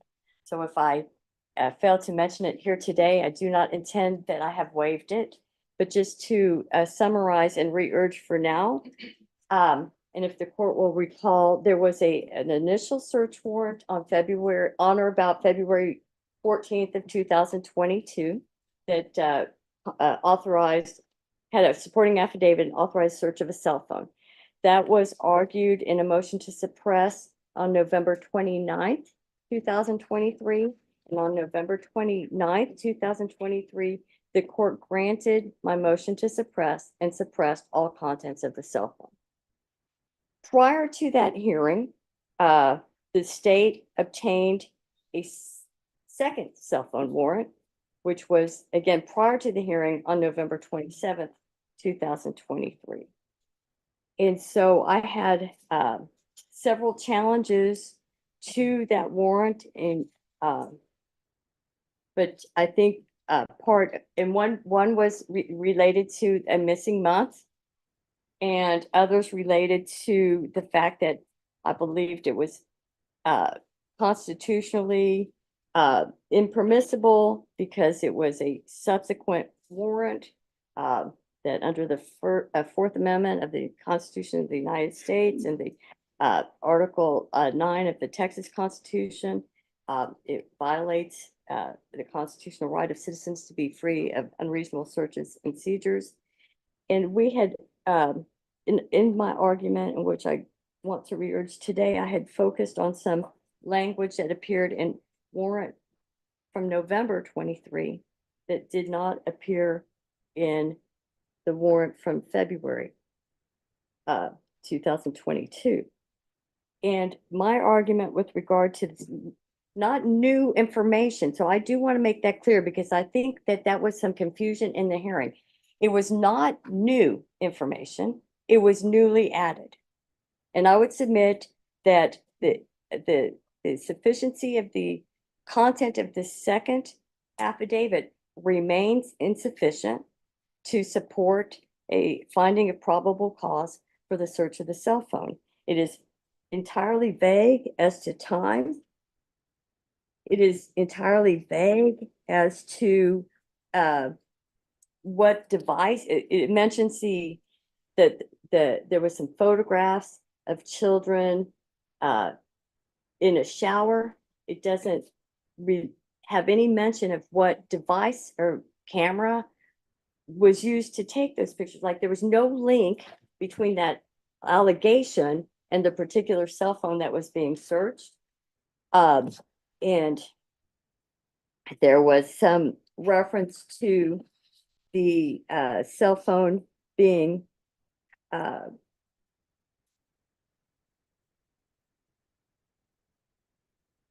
there was nothing in that content of the newly added information that would lead anyone reasonably to believe that what was being alleged there was likely to be found on that device. And so I think there's no link between the allegation of what may be found to the particular device, and that the facts contained also are insufficient with regard, completely insufficient, and insufficient with regard to date and timing.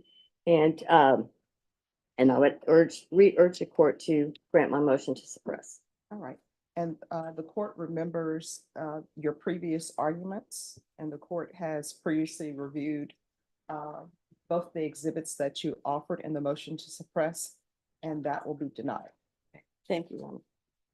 And is there any need to take up with this witness any objections to the content as far as the photos that the state is seeking to enter, or would you like to do that through the co-defendant? Are you seeking to introduce anything through him? I will not be introducing, I'm only laying the foundation. Okay. So if there goes any step further into a possible description of the contents, if we're going any further than the foundation relating to the technical extraction, then we might need to talk. I mean, I know a report was extracted. All right, could you line the jurors up? I don't want to talk at the same time, right? So, okay. Yes, a report was extracted. He does have to compare the images in his report to the images that I show him. So there will be just mentioning, yes, there is a child here, but nothing as far as what is happening in the photo. All right, well, you all will have to approach on that.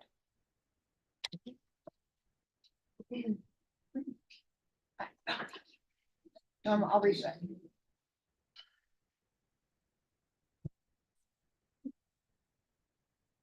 Oh, that was, okay. I'm fixing it. Okay. She texted me. Okay. Oh, wow. I did that. Thank you.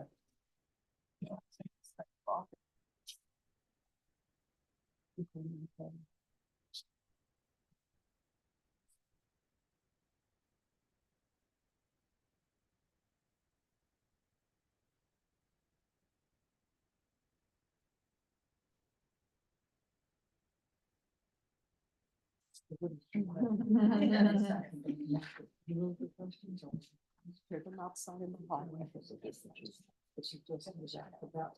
Oh, yeah. In February, You are popping up in the. Yes. All right, for the jury.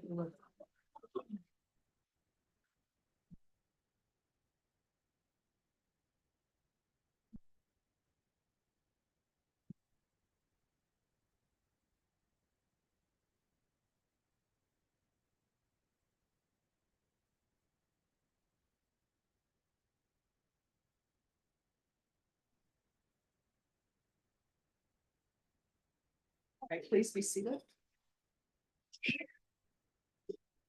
You are still under oath, but restate your name for the record, please. My name is Detective Justin Knox, San Antonio Police Department. State. All right, good morning, Detective Knox. Good morning. How long have you been with the San Antonio Police Department? About 18 years.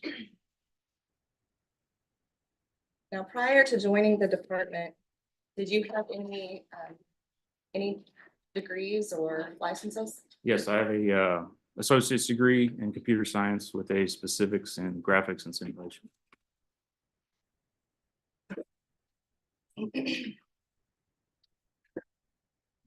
And where did you receive those from? Texas State Technical College. Okay. How are you, or I guess, what is your current role within the San Antonio Police Department? My current role is I'm a detective and I am in the digital forensics unit. Within that unit, I am assigned to the United States Secret Service Electronic Crimes Task Force, where my primary goal is to gather and preserve digital evidence for investigators of the San Antonio Police Department.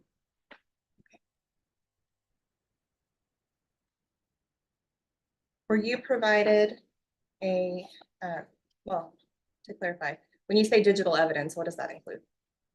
Anything found at crime scene that may be a cell phone, a tablet, a computer, a flash drive, storage, anything digital, anything that may contain data that may be useful in their investigation. Okay, does that include cell phones? Yes.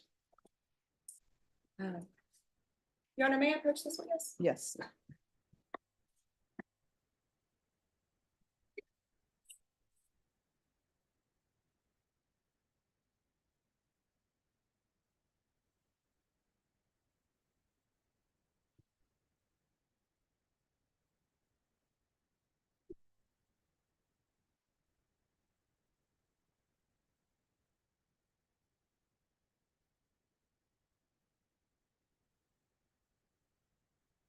Yeah, I can throw up the fence.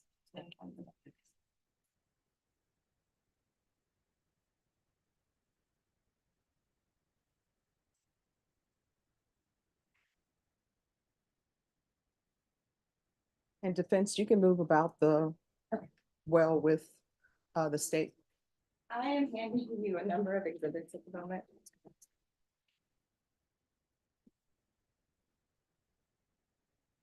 First, we have State's Exhibit number 92 for identification purposes only at this point.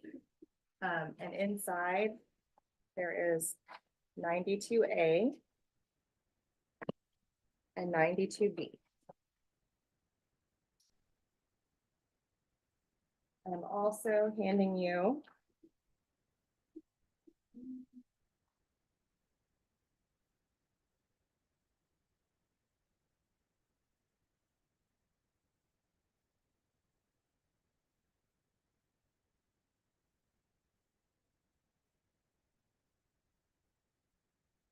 and then 93 through 97.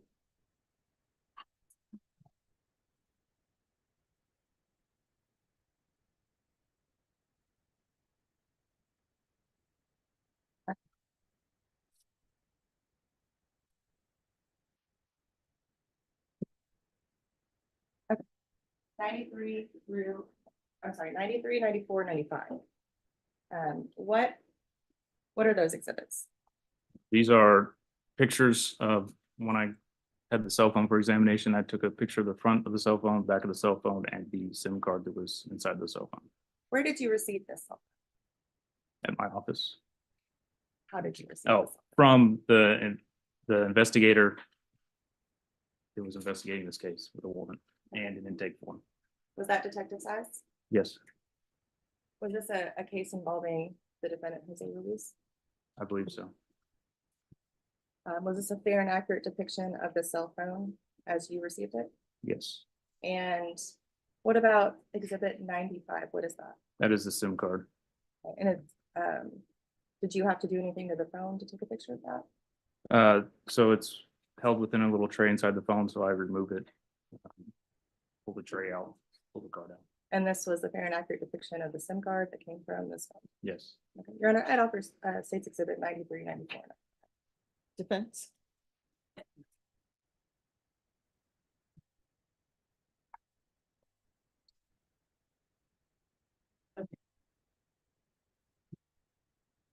Any objection? Yeah, objection as to relevance.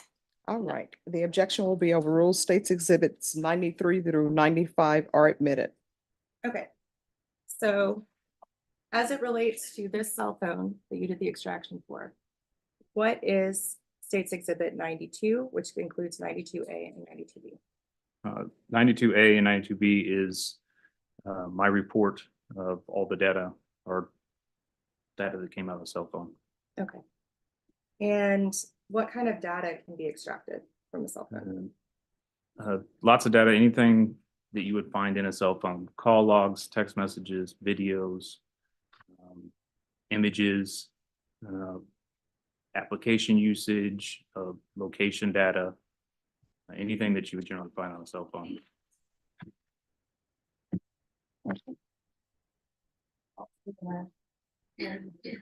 Exhibit 81 for right now.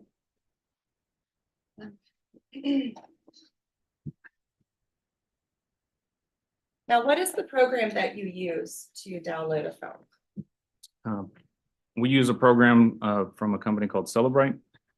There's actually two programs through the entire process of the extraction. The first program we use, there's a couple of them, either Celebrite's UFED 4 PC or Celebrite Premium. What we do with that software is we plug the cell phone into that software. It's a hardware device that has software with it.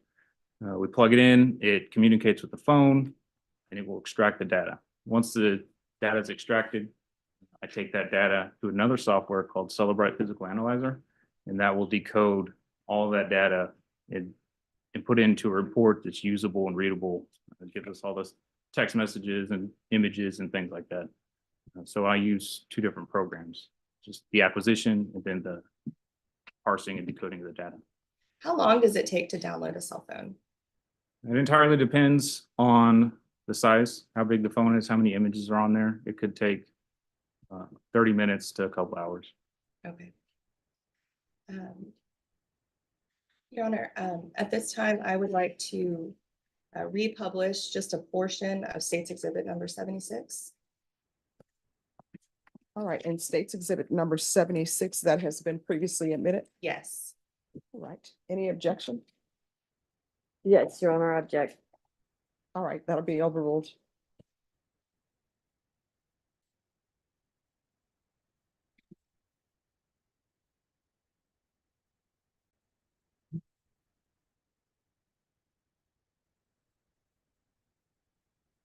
I'm going to pause it just for a moment before we get too far ahead of ourselves with this. When you print off that report from Cellbrite and do the download, Yes. is there certain device information that you can look at to find out potential owners or any kind of identifiers? Yes, so it will download the device's unique ID. It will have the phone number attached to it, SIM cards there. It could have their Apple ID if it's an iPhone, the emails, things like that. And what type of phone? This is an iPhone. Okay.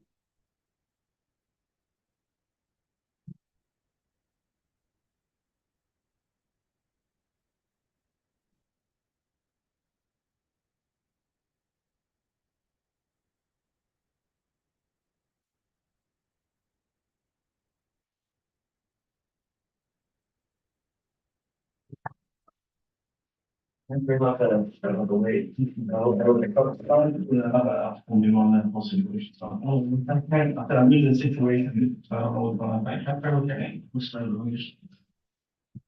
JONC. I don't have any. What you doing? What's a good home industry? 46 inches. 10 pencil rest from 46 inches. And like Pennsylvania, and then RDS, you know, something. I got that, right down the northeast side, right behind Hero Stadium Road. Do you have a job right now? Yeah. Do you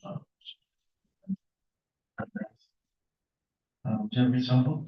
210. I don't have, but you'll get it back though, right? I don't know. What's the number you, the last time we got? 612, 11, 1169. I only had that phone. That, I'll leave it. 25. Okay. Okay. I just stopped about 1 minute and 58 seconds into the state's exhibit number 76. Now, Detective Knox, you just heard Jose Ruiz testify or in his statement say that his phone number was 210-612-1169. Is that the same number associated with that download? Can I look through it too? Yes.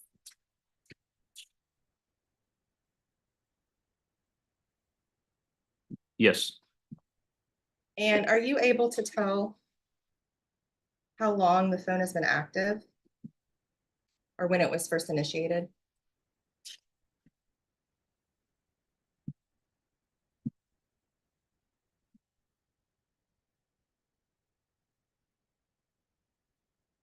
It will give you in this report, will give you last time it was factory reset, Okay. When was that? 9/25/2021.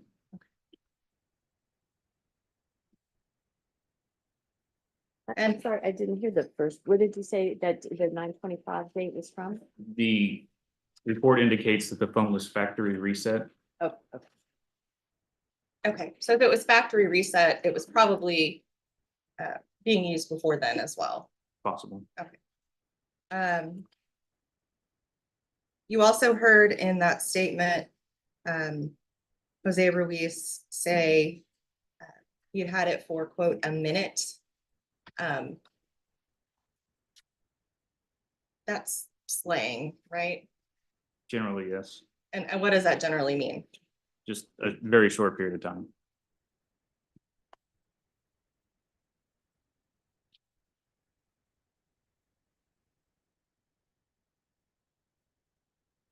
Okay. Now, actually, I don't really need to say that. Can you set that up? Now, on that report, is it organized in any way? Yes. That gives the device information, and then in this particular report, it includes everything that was tagged. Is the device given a name in the system?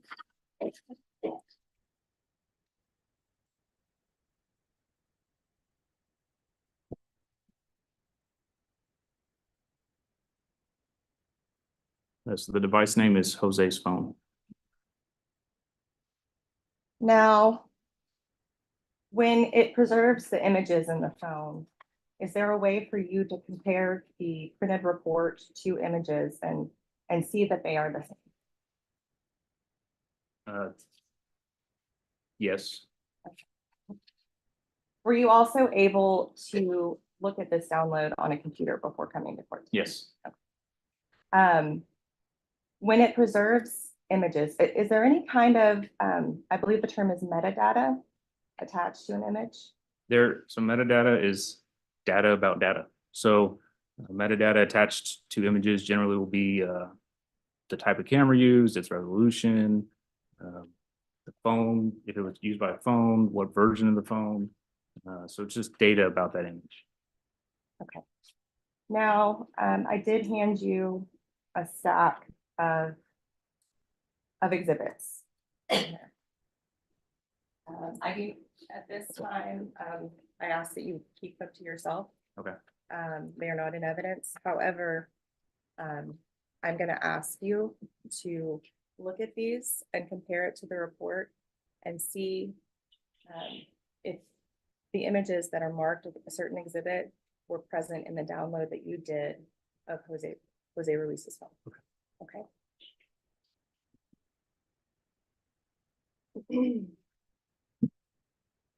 So you can maybe put it. keep it Yeah, up. There you go. And do you mind like going number by number or telling, like, tell it? I'm You're going, gonna do it, I'm okay, gonna go it. okay. Okay, do you have states exhibit number 96 up there? Yes. Oh. Give me.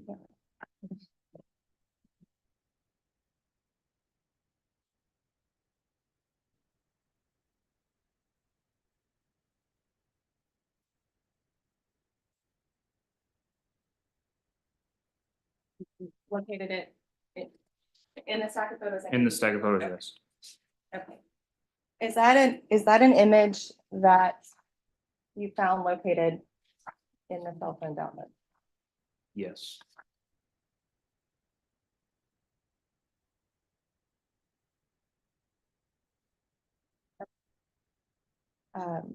Now, are you able to refer to the report and tell us what the metadata indicates was the date and time that was taken? States Exhibit 96 on the phone shows that it was created on 1/21/2022 at 5:20 p.m. 5:20 p.m. Okay. Now going to States Exhibit 97.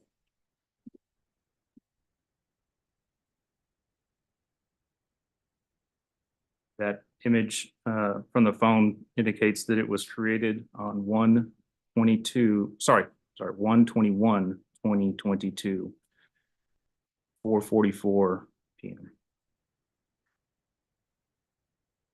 What time did you say, sir? I didn't hear you. That image was created on 1/21/2022 at 4:44 p.m.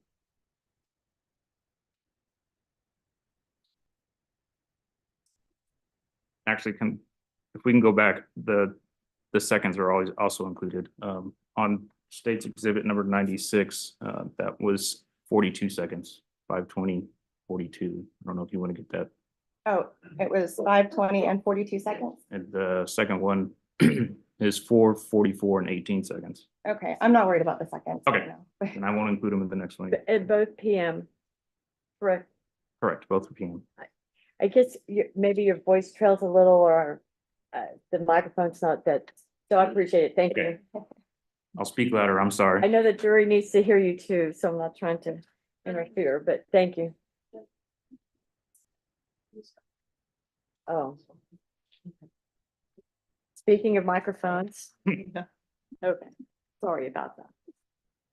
All right, state proceed. Okay, moving on to States Exhibit 98. Did you find that in the download? Yes. And what, according to the metadata, what date and time was that created? 1/22/2022 at 11:39 a.m.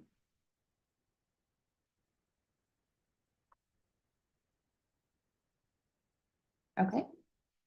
Moving on to States Exhibit 99. I found that image. It is 1/25/2022 at 2:02 a.m.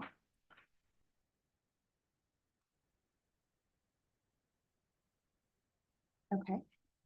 Now, moving on to States Exhibit 101.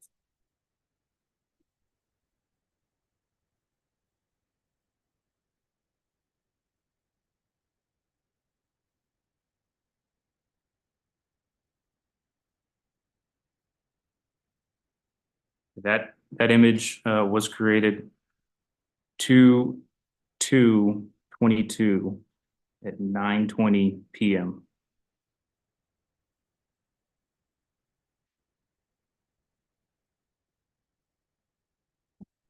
Going on to State's Exhibit number 102. That image was created on 2/4/2022, 12:24 AM.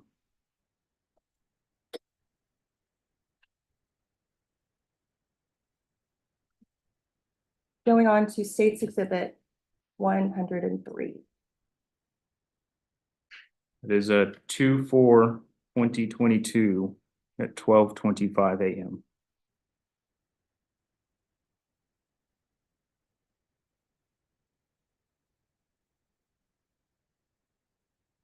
State's Exhibit 104.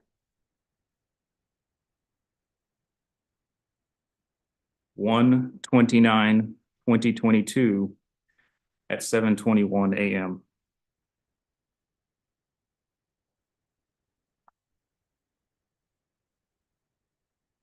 State's Exhibit 106. I know these are starting to go a little out of order.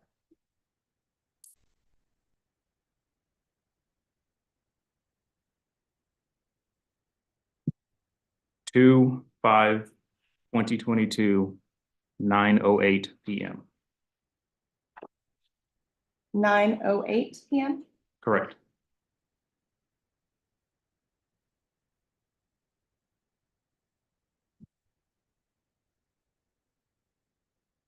Okay. Now for the next images.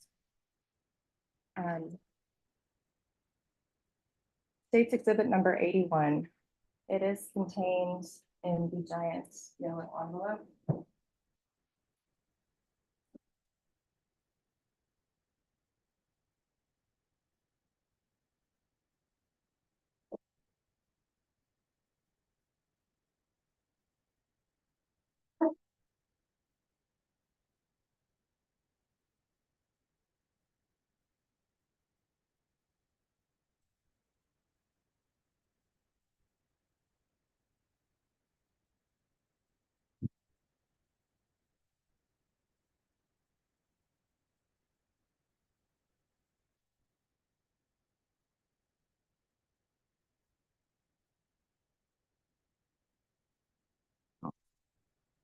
All right.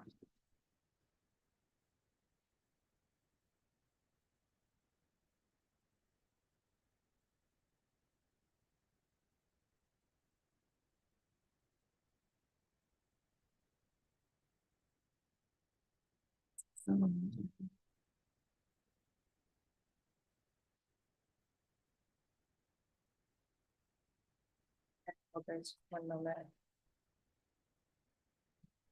Here it is. It's on this, it's in this pack. Oh, it wasn't. Okay, State's Exhibit 81. Do you see that in the download? Yes. When was that created? 1/31/2022. That's 7:27 AM. Oh, I did it a little close to that. Okay. Now State's Exhibit 107.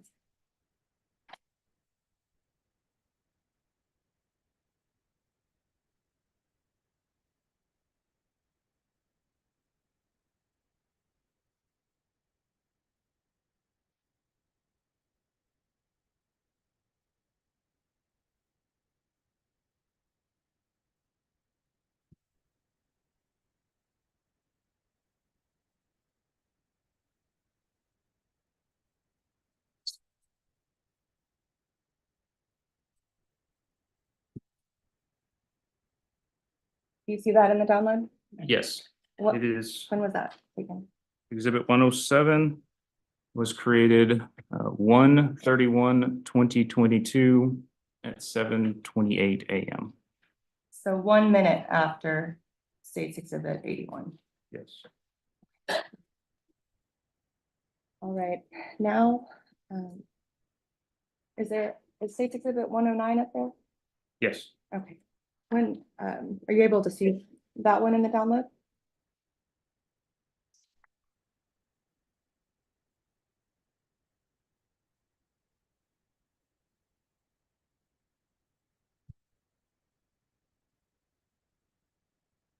That image was created, exhibit 109 was created 2022 at 8:05 a.m.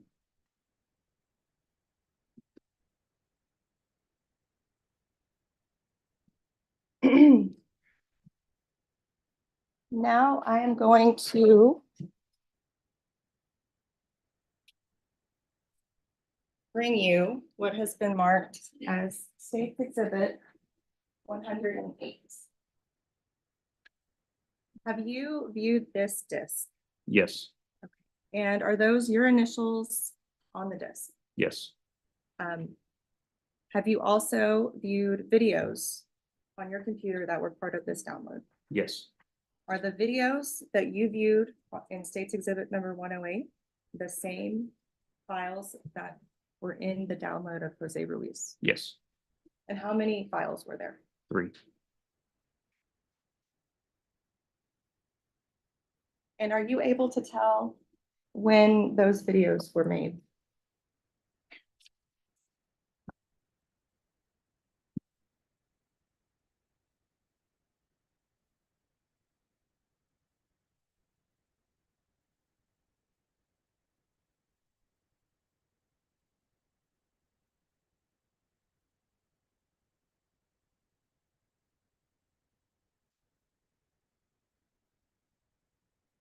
The first video was created 1/21/2022 at 6:28 p.m. AM or PM? p.m. 6:28 PM. Correct.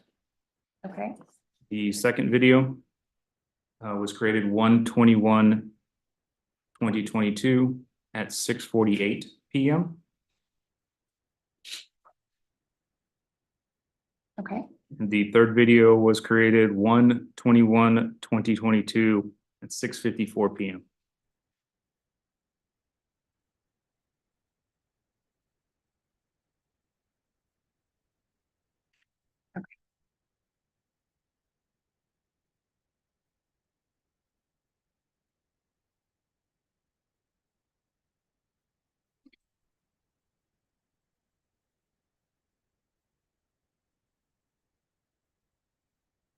Okay. Detective Knox, now we went over the exhibits that I brought to your attention, but is that the entirety of everything that was in the phone? No. What other kind of information is present in that, in State's Exhibit 92?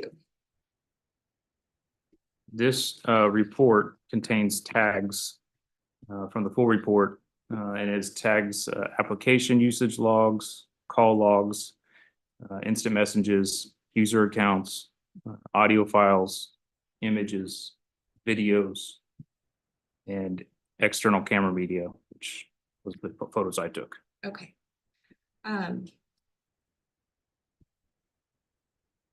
Does the Cellbrite program allow you to manipulate data in any way? No.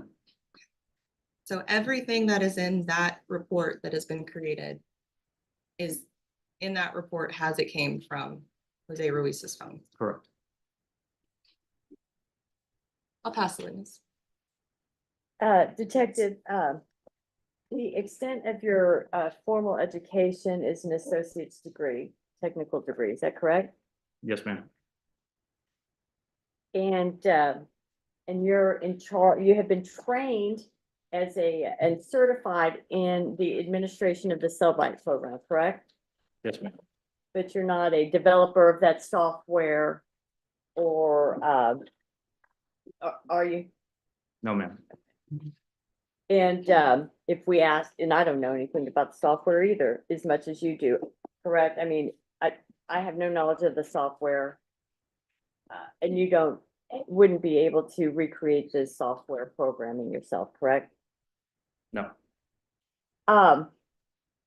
And so the extent of what you're talking about when you administer the Cellbrite extraction is basically, I mean, putting one device, plugging a device in and extracting it to another device.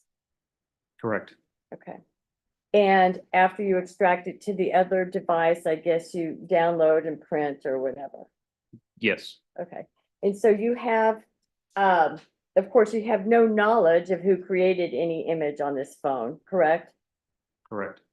I mean, you can say that phone number may be associated with this person, but you can't tell this jury who possessed that phone at any particular time, correct? Correct. I mean, there's no fingerprint linking the photo that you can't, there's no way for you to track it, correct? I can't say who took the photo on the phone. Okay.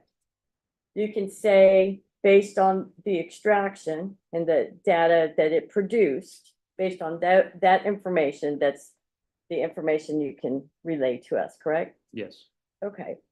So if I told you I could go on Google and find out how to reset metadata, would you say, yeah, you're right?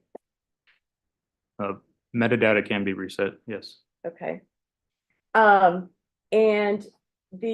your extraction, is that based on internal settings of the phone? In what I mean, way? like when you give timestamps here, that time is connected to what?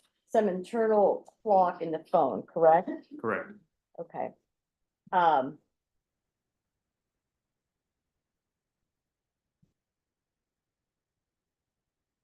And those kinds of things are things that are capable of being reset, correct? Yes. In fact, the phone had a factory reset in September. Yes, Correct? I believe Which, so. which means it could have been resold, perhaps? I mean, can't a say. resale, I mean, a lot of reasons why there's a reset, correct? Yes. And like, for example, what happens to a cell phone when you go on airplane mode? It stops communicating with stops sending signals and receiving any signals to cell phone towers. And you would agree that, say, if a phone is on airplane mode, it affects the information, it's not communicating with any cell phone towers, correct? Correct. And in fact, you're not telling this jury about any kind of geolocation kind of stuff, right? Correct. I mean, you're not telling this jury where that cell phone was located when a particular image was produced. No.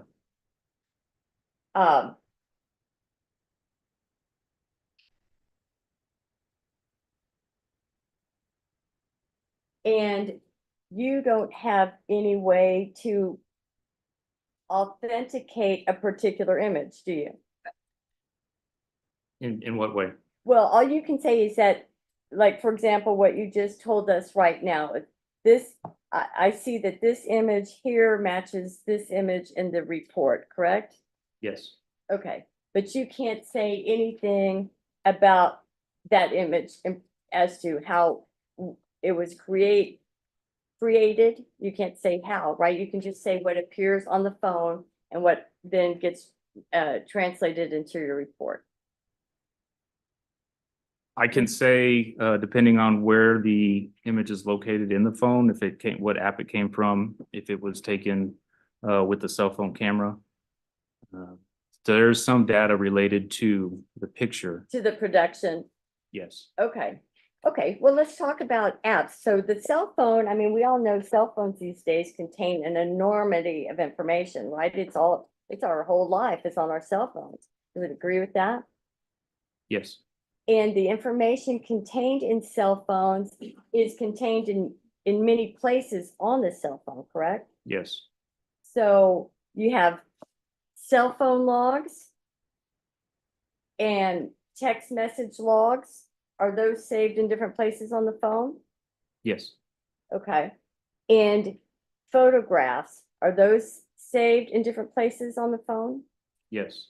Okay. So when I talk about different places on the phone and photographs, we're talking about photographs that can be taken directly by your cell phone, correct? Mhm. I mean, and then there's other content that gets created through apps like Snapchat Yes. or Instagram. So let's say Instagram, you upload a photo to Instagram. from your phone. Now, does that now get saved in more than one place, correct? Yes, And it would also have different timestamps as to when they were saved? the timestamp, the created timestamp specifies when it was created on the file system of the phone.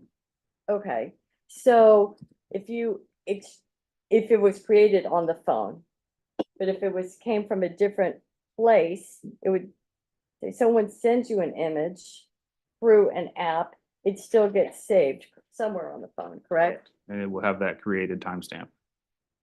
Okay, so an incoming image from someone else would also get an internal timestamp from the phone The time that it was created on the phone, on that particular phone, correct.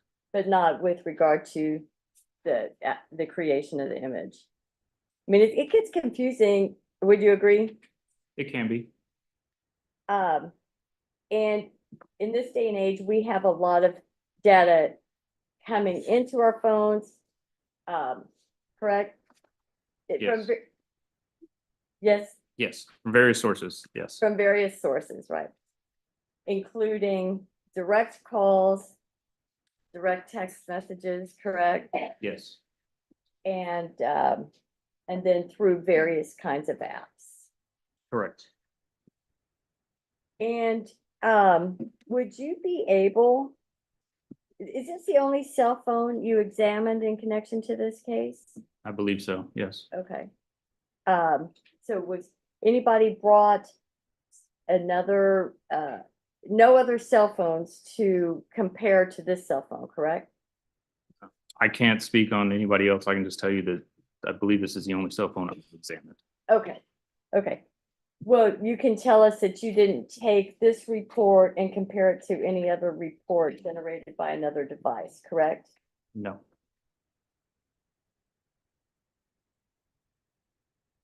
And you don't know Mr. Ruiz. I do not. You never met him before. I have not.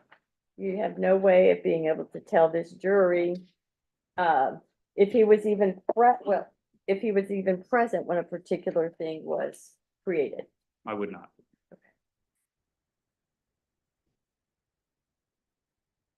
We hear a lot about artificial intelligence these days, correct? Object to relevance, Your Honor. Overruled. Yes,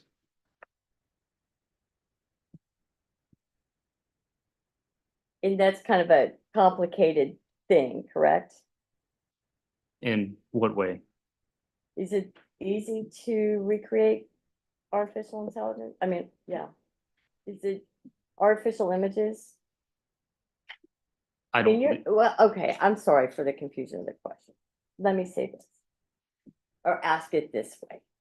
In terms of the images you take from the cell phone and extract and then generate a report, you're not able to say if it's an anime or a cartoon or an authentic image or an artificially generated image, correct? I am just stating in my report that that is an image that came from the phone. Okay. So if a screenshot comes through as a photo, right? A screenshot is saved as a photo into the phone. Okay. Yes. And phones are locked with some kind of security code or access PIN or password, correct? This particular phone has the ability to use Face ID or PIN code. Okay, so how'd you get in the phone?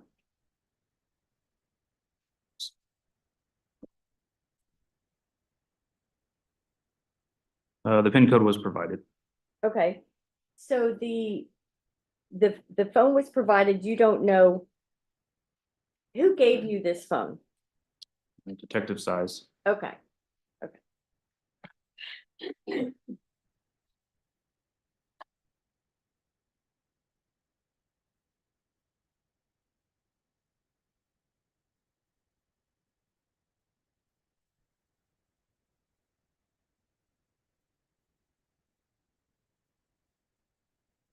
The cell phone extraction gives us in, it extracts the internal data from that phone, correct? Yes. So it doesn't extract. But actually, does it, emails, do you say emails are captured there? If there are emails on the phone, this particular extraction would get emails. Okay, so it has access to the cloud? Your program can extract what's on my, for example, my email communications? This extraction will not extract from the cloud. Okay, It's only contents on the phone. okay, okay. I pass the witness at this time, Jeff. Detective Knott, how are you able to tell if a picture is taken by the phone or sent to them? Just by the location of where the picture resides. Okay. For instance, can you look at State's Exhibit, let's say 97?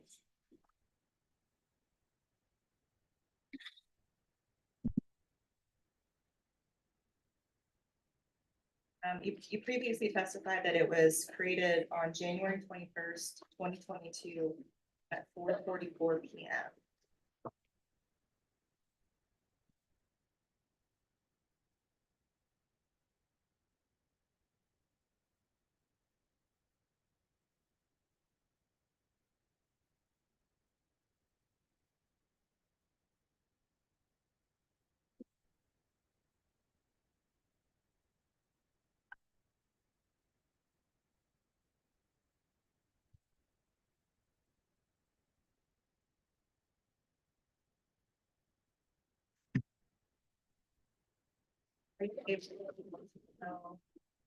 If that was one that was taken by the phone or if it was sent.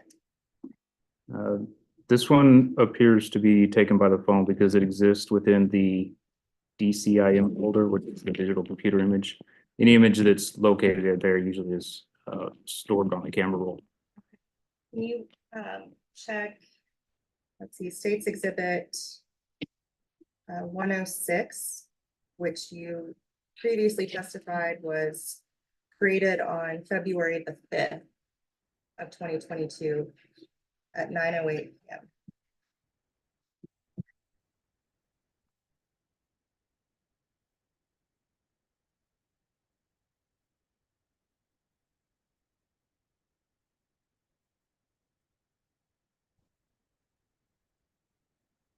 I reclipped it and I shouldn't have.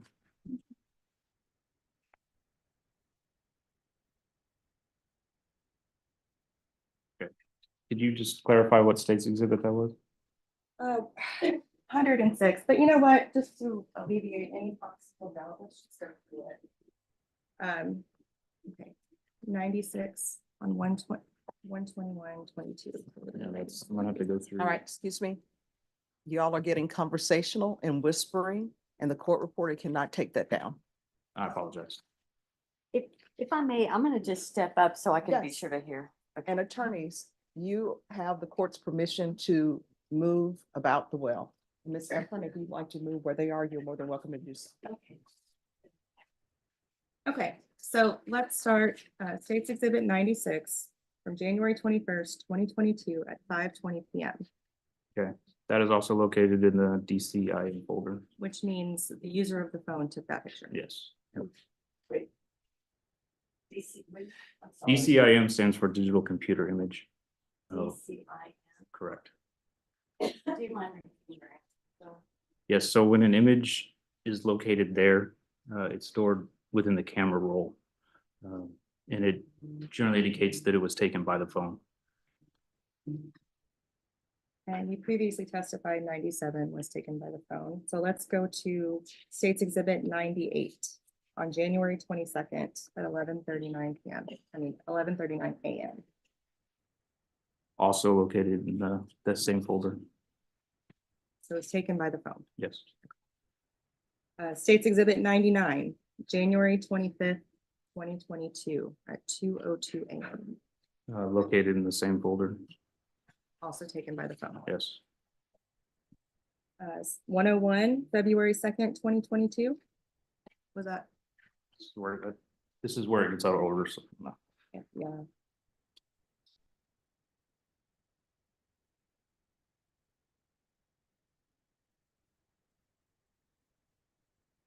The same folder again. So. Yes, take it by the phone. States Exhibit 102, February 4th, 2022.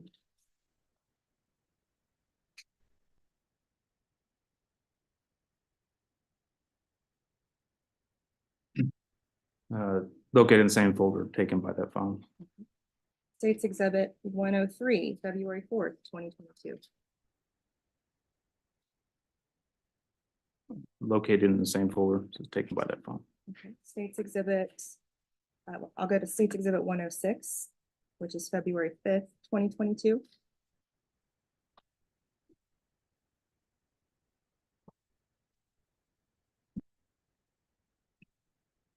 Located in that folder, taken by that phone. Okay. Now let's go back to States Exhibit 104, which was on January 29th.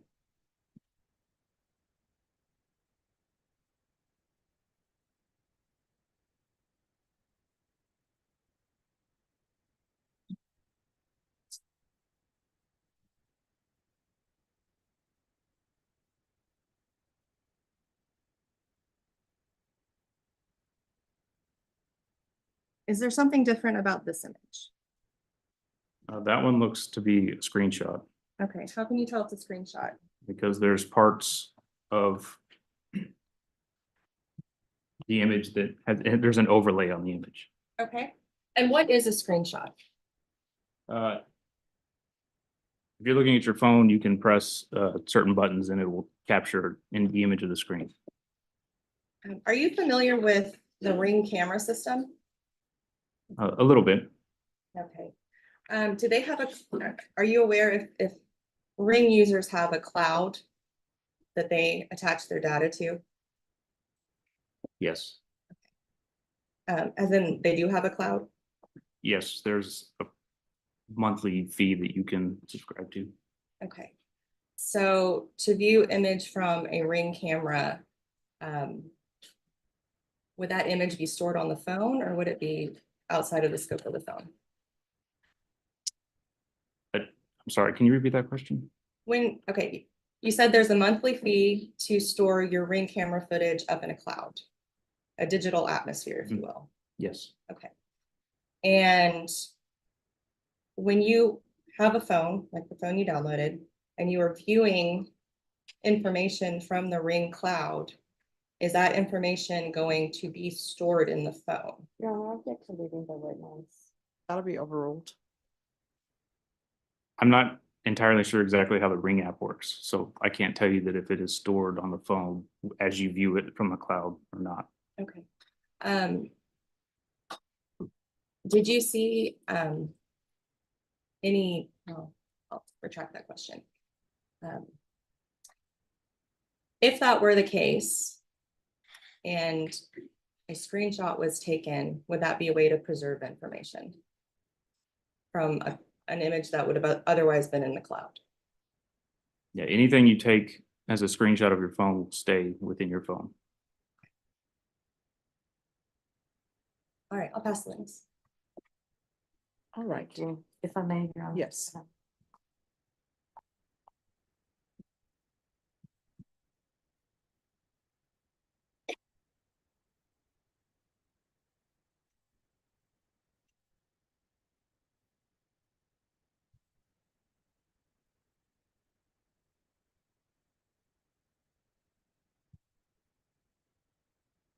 The camera roll, the fact that certain items are located in a certain camera roll folder does not give you any external information as to who took the image, correct?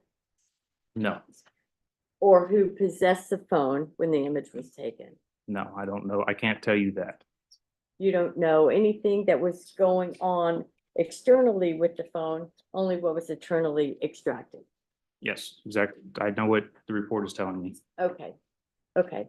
And again, you would agree that it's possible to reset the internal time clock of a cell phone, correct? You can modify that data. Yes. I'll pass the witness at this time. No further questions. All right, is this witness excused, the subject for recall? Excused from the state. Excuse it.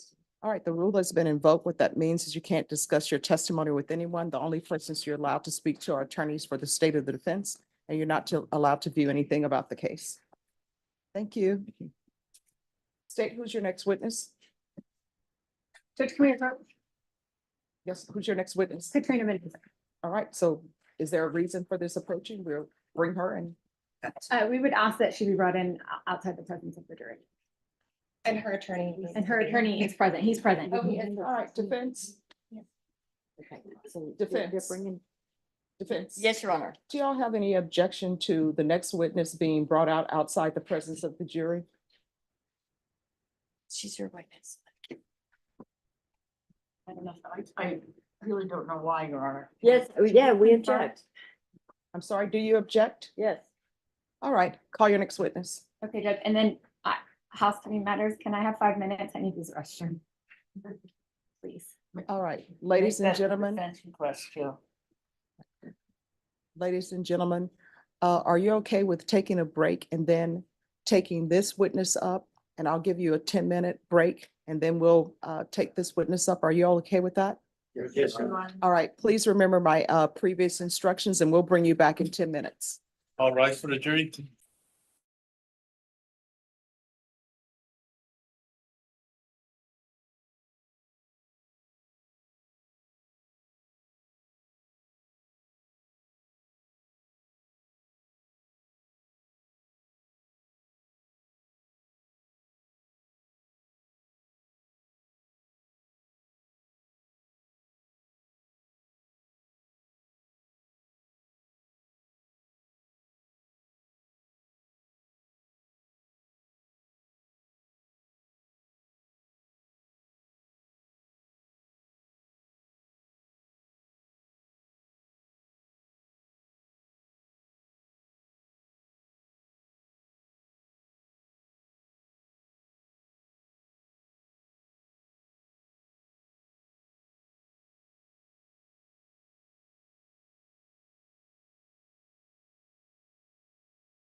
Anytime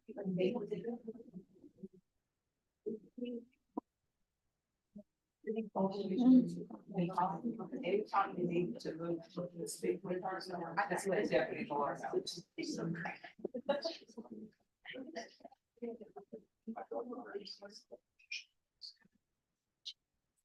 I mean, you can stand up and make your objections. Yes, and I'll let the jurors know that you represent her. You may be making objections.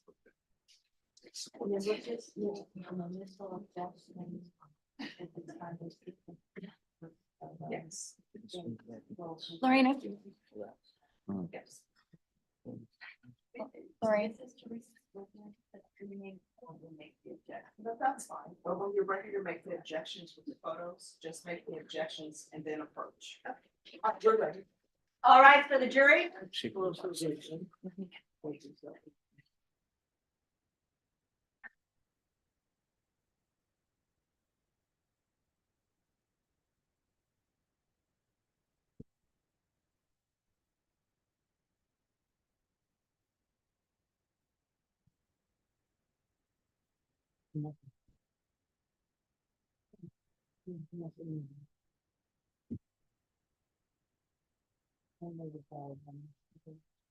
everyone, please be seated.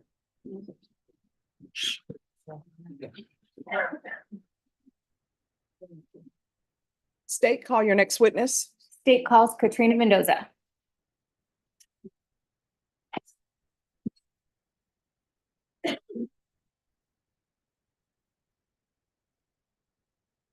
Ladies and gentlemen, just so you know, the person who's sitting to my left, that is the attorney for Katrina Mendoza, the state's next witness. He may be making objections if he deemed them appropriate.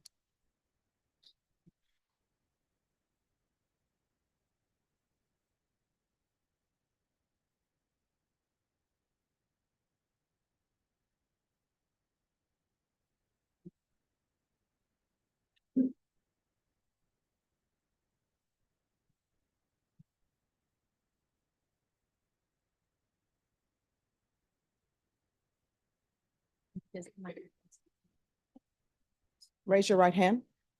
Do you solemnly swear or affirm the testimony you give will be the truth and nothing but the truth, so help you God? Yes, ma'am. All right, you can lower your hand. You need to keep your voice up so that the members of the jury and the court reporter can hear. State your name for the record. Katrina Rose Mendoza. State. Thank you, Judge. Ms. Mendoza, are you also a defendant charged in this case? Yes, ma'am.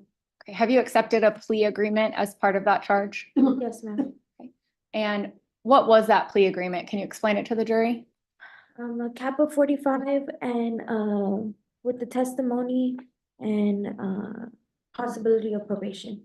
Okay, and do you remember what the state's position is on your application for probation? They're not for it. Okay. And is it part of that plea agreement that you are to tell the truth here today? Yes, ma'am. Okay. Do you have any children? Proper bolstering. All right, that'll be overruled. Do you have any children? Yes. How many children do you have? 2. What are their names? Jordan, Mercedes. Okay, so Jordan and Mercedes? Yes. Okay. And how old is Jordan? She's 8. Okay. How old were you when you had Jordan? I was pregnant at 14, had her at 15. How much, I'm sorry, is Jordan older than Mercedes? Yes. How much older? A couple of months. Do you know how many? Like 8, I think. Okay. And how old was Mercedes? She was 5. Over the course of Mercedes and Jordan's lives, have you had CPS cases? Yes, ma'am. How many? I'm not sure. Okay, more than one? Yes. Okay. I want to talk about those. Can you remember the first time CPS was involved with you and your children? I think I was maybe like 16. Okay. At that point in time, I don't think I asked you, how old were you when you had Mercedes? I was 15, I was pregnant at 15, had her at 16. Okay, so this first time you just said you think you were 16. Was Mercedes alive at that time? Yeah, she was probably a couple months old. Okay. Why was CPS involved at that point? Somebody had made allegations of neglect. Okay. And do you know what they said? I can't remember. Okay. And what happened with that CPS case? It got closed. Okay. Were Jordan and Mercedes removed from your care at that point? Yes, because I was still a minor. Okay. How long were they removed from your care? I can't remember. Okay. Do you know who had custody of them while they weren't in your care? They were with the foster family for a couple of weeks. Okay. When was the next time CPS was involved in your life? I can't remember. Okay. Do you remember how old the girls were? Maybe like 2 and 1. Okay. And why were they involved at that point? Because the same reasons. Neglect. Okay. And what did CPS do at that time? They just put a safety plan with me and my dad, and we had joint custody of them. Okay. At that time, could you be alone with the girls?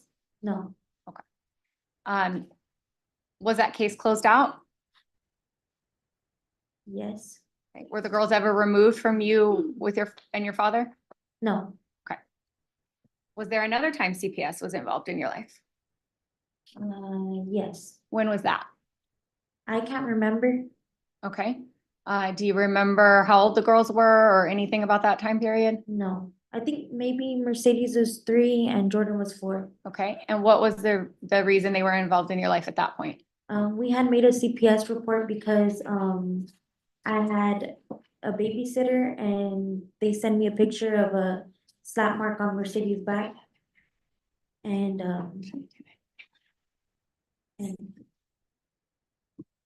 we reported it. Okay. Who reported it? Me and my dad. Okay. And what happened with that case? It got closed out. Okay. Were the girls ever removed from your care at that point? No. Was there another time that CPS was involved in your life? Yes. When was that? About 2 years ago. Okay. Was Mercedes still alive at that time? Yes. Okay. Why were they involved in your life at that point? Because somebody made allegations of some kind. Do you know what the allegations were? No, I forgot. Okay. Were there allegations that you were abusing the girls? Yes. Okay. What was going on with that CPS case? It was open and it was gonna get closed. It only lasted about like 2 weeks. But I had lost contact with the CPS caseworker and yeah, so I never got closed out. Okay. How do you know that it was going to get closed out? Because they told me that they just needed to see the girl. Objection here, say your honor. Sustained. Okay. May the jury be instructed to disregard it. Ladies and gentlemen, you're instructed to disregard the last answer. Did CPS ever remove Jordan or Mercedes from your care at that point in time? No. Okay. And what year was that, just to be clear? 2022. Okay. And I want to make sure, are you sure about that? No. Okay. So if do you remember what day it was when Mercedes passed? March the 7th. Okay. If I were to tell you it was February 7th? There you go, February 7th, sorry. Okay, that's okay. And do you remember what year it was when she passed? 2022. Okay, so if Mercedes passed February 7th of 2022, when do you think it was that CPS was? Objection leading, Your Honor. Sustained. Okay.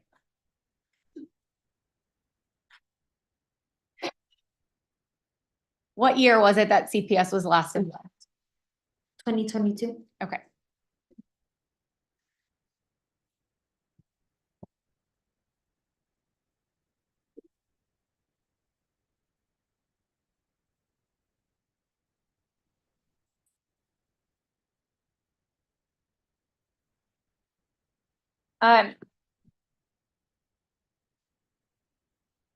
Mayor Pro Tem, Yes. you remember the last time CPS saw Mercedes alive? Maybe about 2 weeks before she passed away. Okay.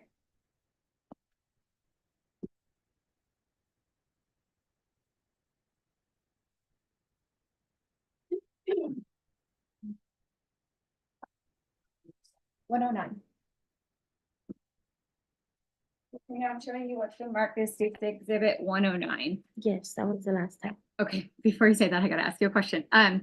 Is this a picture of Mercedes? Yes, ma'am. Was this taken the last day that CPS saw Mercedes? Yes, ma'am. Is this a fair and accurate depiction of what Mercedes looked like on that day? Yes, ma'am. Move to admit State's Exhibit 109. Any objections? No objection on that. What State's Exhibit 109 is You it? see it? State's Exhibit 109 is admitted without objection? May I publish? Yes.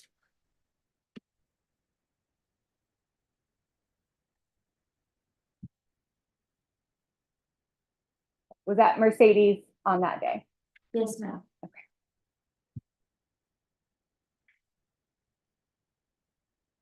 Did Mercedes have any injuries on that day? No.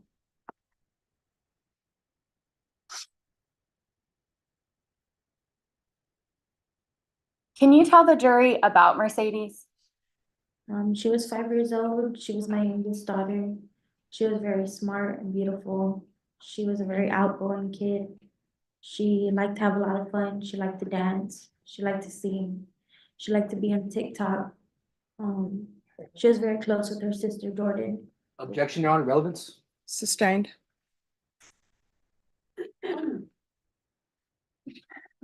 Was Mercedes disobedient? Huh? Was she disobedient? Sometimes every kid is. How would she be disobedient? Sometimes I'll tell her to do something and she wouldn't do it. Or sometimes she'll talk back. Or yeah. How would you punish Mercedes when she wouldn't listen? I usually put her in timeout. Can you describe timeout to the jury? Just facing the wall without talking or playing with anything. Okay. What else would you do to discipline Mercedes? Spank her with a belt. Okay. Where would you spank her with the belt? On her butt.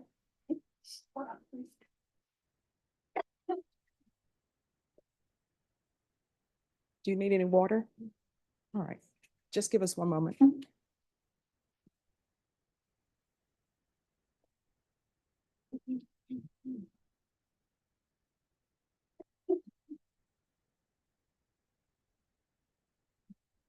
All right, you may ask your question.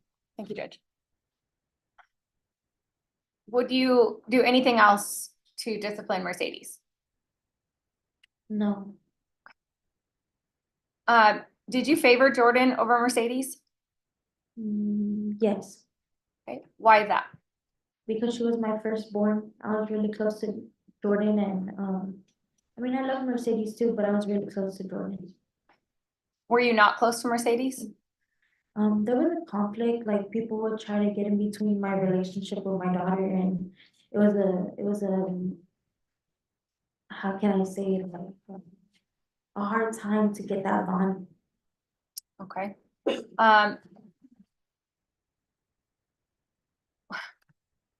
Would you treat Jordan differently than Mercedes? No. Would you punish them differently? No. So if someone were to have said that you did punish them differently, would they be lying? Yes. In 2021, who were you living with? My godfather. What's his name? Homero Beltran. Who else lived in that house? Angelica Edwards, Rodney Edwards, Jeremiah Beltran, Jesse Beltran, Priscilla Vasquez, Dalen Vasquez. That's it. Were the girls also living there? Oh, yeah, sorry, and my girls. Okay, and just who are all those people that you listed? They're my god family. They're not related to me by blood, but they raised me since I was 2 weeks old. And did you live with them since you were 2 weeks old? No, when I was younger, I lived with them on and off. My parents would switch with them, but I guess I moved in with them permanently when I was 18 years old or 19. Okay. Did you live with them when the girls were young? No, yes. Yes. Sorry. That's okay. Hey, is it fair to say you lived with them off and on? Yes. Do you know Jose Ruiz? Yes. Do you see him here in the courtroom today? Yes. Can you identify him by something that he's wearing? Gray slacks. Okay, let the record reflect she's identified the defendant, Jose Ruiz. How do you know him? He's my ex-boyfriend. Okay. When did you meet him? In 2020. How did you meet him? I was at work and I met him Okay, where were you working? at Diamond Show Club. Did you start dating right away? Yes. How soon into your relationship did he meet Jordan and Mercedes? I can't remember. Was it right away or did you wait some time? It was maybe like a couple months. Okay. Once he met the girls, how often would he see the girls? Often. Did the girls ever call him dad or daddy? Yes. Do you know when they started calling him that? I can't remember. Had it been some time in your relationship? Yes. Did you ever live with Jose Ruiz?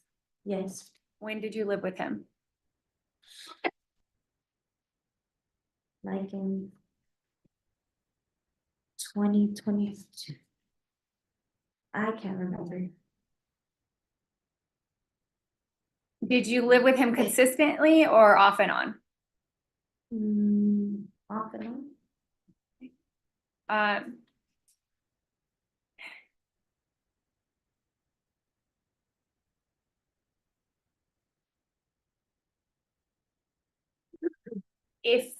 If there were neighbors who testified that they saw you and the girls there in November of 2021, would that be accurate? Your Honor, objection to leading evidence. Sustained. Did you live there in November of 2021?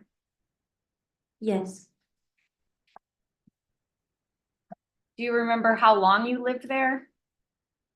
We would stay there a couple of nights, but like when I moved in, I moved in for about 3 weeks. Okay, when was that?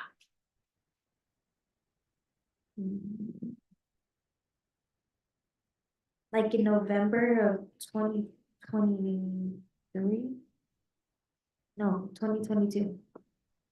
November of 2022, so you're describing 7 months after Mercedes passed? Oh, sorry. I'm confused right now. I'm Okay. sorry. Let me ask you another question.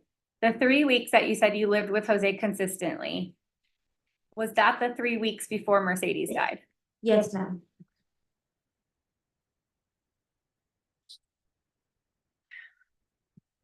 Prior to those 3 weeks, did Jose ever discipline Mercedes and Jordan? Yes, ma'am. How often would he discipline the girls? Often. How would he discipline the girls? He would spank them.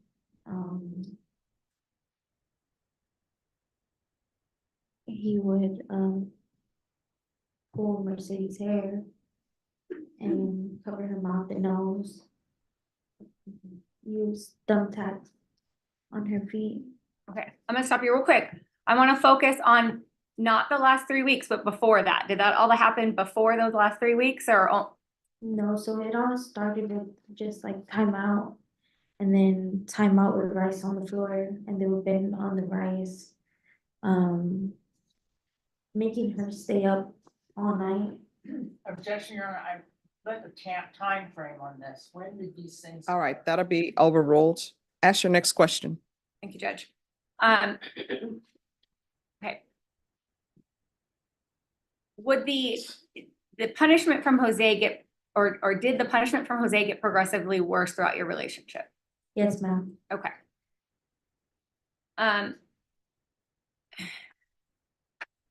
At some point while you're living with Homer Beltran, did you ask Jose for help in disciplining Mercedes? Yes. What did Jose say? That he was gonna pick her up and take her with him for the day. Okay. Did that happen? Yes, ma'am. Did you go with him? No, ma'am. Did Jordan go with him? No, ma'am. How long did he have Mercedes without you being present? A couple of hours. Okay. Was it overnight? Yeah, overnight. During that time period, did you talk to Jose? Yes, Okay. How did you talk to Jose? over the phone. Okay. Did you ever talk to him other than just on the phone? Yes, one night, the night that he picked her up, he came to get a backpack of clothes and Objection, when did this happen?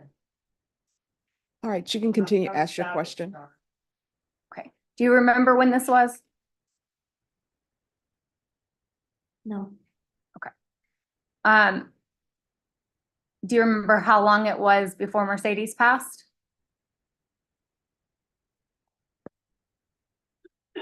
no,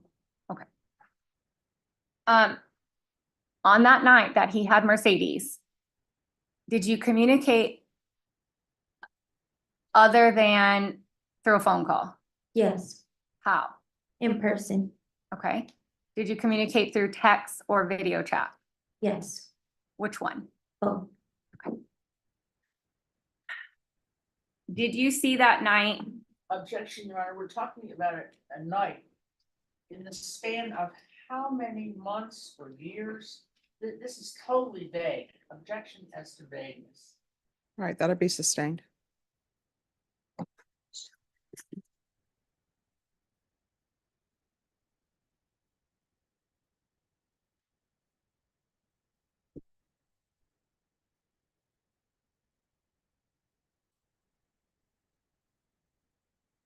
May I approach Judge?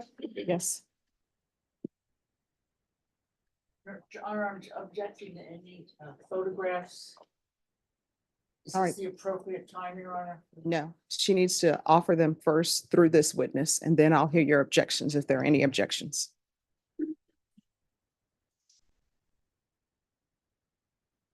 Katrina, were you sent any photographs of Mercedes by Jose? yes, That night? Showing you what's been marked States Exhibit 97. Is this a photograph that Jose sent you? yes,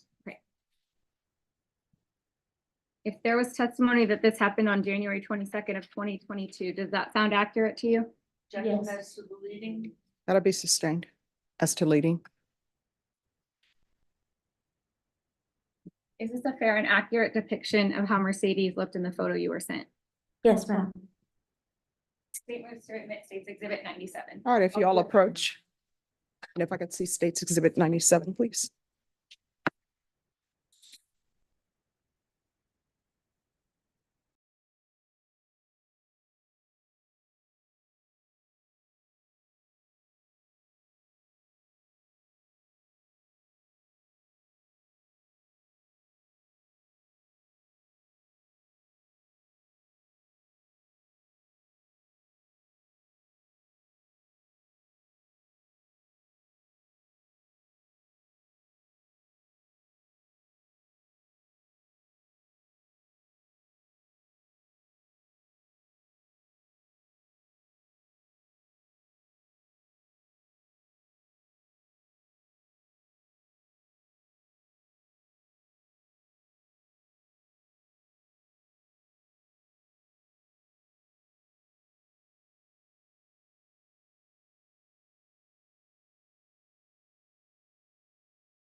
The State Exhibit 97 that I just showed you, was there a video chat and video sent to you that depicted the same activities that were in the photos of State's Exhibit 97? Yes, I'm showing you State's Exhibit 108. Do you recognize this? yes. How do you recognize it? I remember signing and dating it. Okay. Are those your initials and the date that you watched it? Yes, And you reviewed it prior to coming here today? yes, Is it a fair and accurate depiction of what you saw Mercedes doing in that video? yes.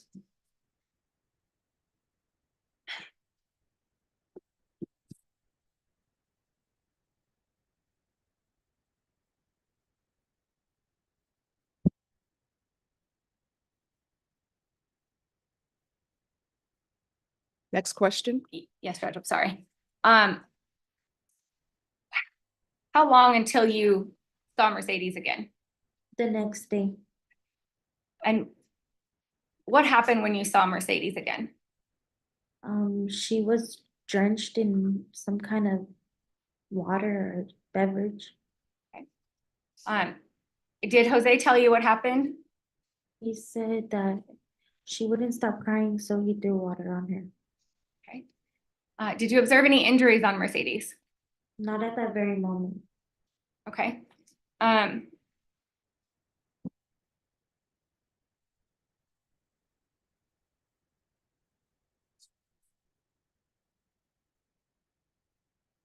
Probably the rest of this walker. All right, please. Ask your next question, counsel.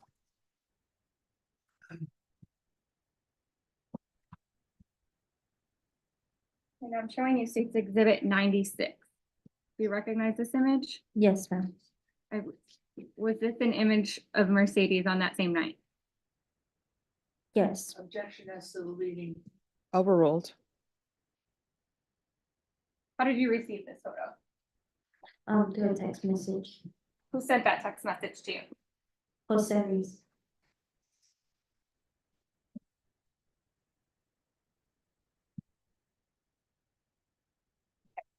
I'm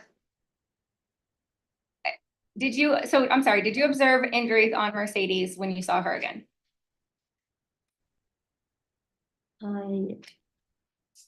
No. Okay. Was there something that occurred that caused you concern regarding Mercedes having injuries? Like I said. No foundation as to the injuries. She said she saw none. Overruled. You can answer. So not right away, but when we got to the apartment, I put her pants down and she had bruising in her thighs. Why did you pull her pants down? She needed to go to the restroom. Okay. Describe this bruising on her inner thighs. It was swollen, purple, almost black. Okay. Was it small bruising, a lot of bruising? A lot of bruising. Okay. Did you confront Jose regarding this bruising? Yes. What did Jose tell you? He said he didn't hearsay, Your Honor. Overruled. He said that he didn't realize how hard he was pinching her and that he wouldn't do it again.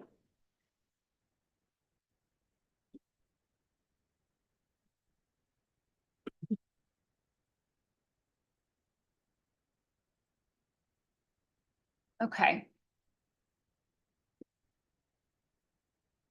Where was the apartment that you went to? I can't remember. Okay. I know the name. Okay, what was the name? Henry B. Apartments. Okay. When you went over there at this point in time, was that when you started staying with Jose consistently? Yes. And how long were you there prior to Mercedes' death? Before her death? Yes. Like I said, we were staying in and out with him. Okay, but you just said you were there consistently. How long consistently before she died? Oh, about 3 weeks. Okay.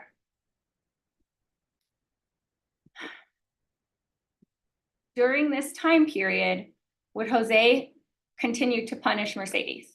Yes, ma'am. Why would he punish her? What were some things she would do that would cause him to punish her? Little things like playing with her fingers in timeout, touching things in timeout, not holding up an object, sitting on her legs when she got tired. Objection to the narrative, Your Honor. Overruled.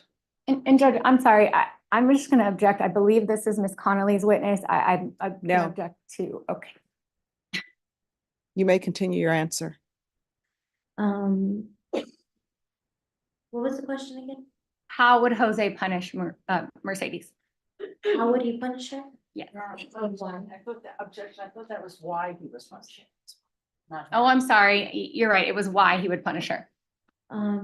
Because she wouldn't like say her ABCs or say the numbers right or like repeat what he was saying correctly or answer him in a correct way. Your Honor, I'm objecting to there's no foundation for this. Oh, I mean, all of a sudden numbers come up. Overruled. Ask your next question. How was Mercedes potty trained? Yes, Would she ever have accidents? yes. How often? For those 3 weeks, very often. What about prior to those 3 weeks? No, she wouldn't have accidents. Do you know why she was having accidents? I believe she was scared. How would Jose punish Mercedes? Objection asked and answered, Your Honor. Overruled. I can answer. Yes. Okay, he would pull her hair, he would spank her with the belt, he would use the metal part of the belt. He would hold her breath by covering her mouth and her nose. He would pull her hair out. He would,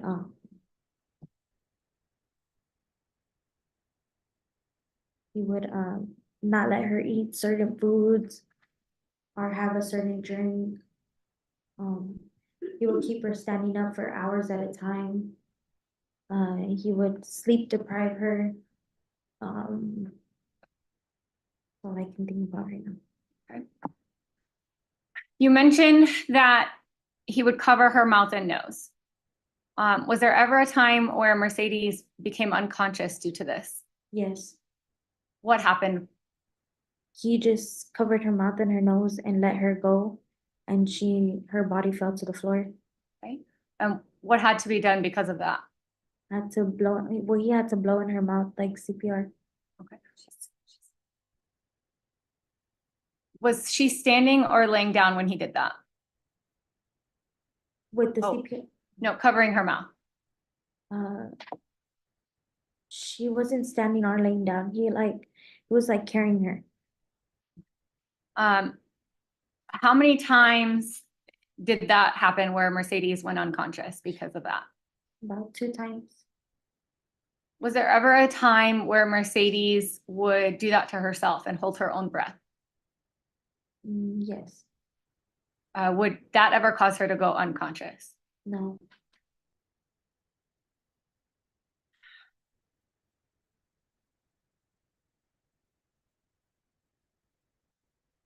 Earlier you mentioned thumbtacks. Tell me about the thumbtacks. yeah, that started because when Mercedes was in timeout, she'll be on her knees and she would get tired of being on her knees, so she would put her butt on her legs. And in order for her to stop doing that, Jose put thumbtacks in her feet. I want you to explain that a little more. When he put thumbtacks in her feet, how long did they stay there? For hours. Did he put thumbtacks anywhere else on her body? On her butt. How many thumbtacks? At a time? Yes. Maybe like 4 or 5. Would he ever make her stand on thumbtacks? Yes. Tell me more about timeout. What would he have her do while she was in timeout? Sometimes he would have her hold her arms like this, or hold an object, or kneel on rice. Was there ever a time when Mercedes wouldn't do those things while she was in timeout? Yes. What would happen if she didn't do those things? He would pull her hair or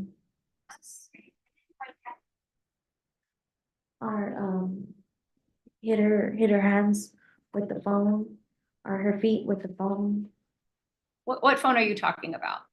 his iPhone. Was there ever anything done to Mercedes' arms if she would not keep them up in the air? Yes, he tied like a thin pole to her arms and like wrapped it around the pole How long would Jose have her wrapped to a pole? for hours at a time.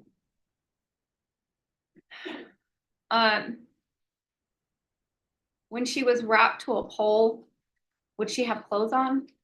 Sometimes. Would she ever be naked? Yes. Did he ever put anything over her head? Your Honor, object to leading the witness. Overruled. Yes, he did.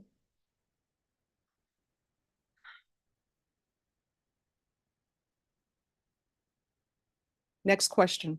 Yes, Judge. Would Mercedes ever bleed from her injuries? Yes, ma'am. Did she ever have any scabs? Yes, ma'am.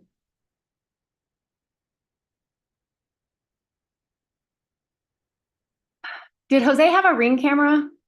Yes, ma'am. What did he do with the ring camera? He would put it to watch her in the closet. Okay. Why would she be in the closet? To be secluded as a timeout. Okay. Who would put her in the closet? Jose.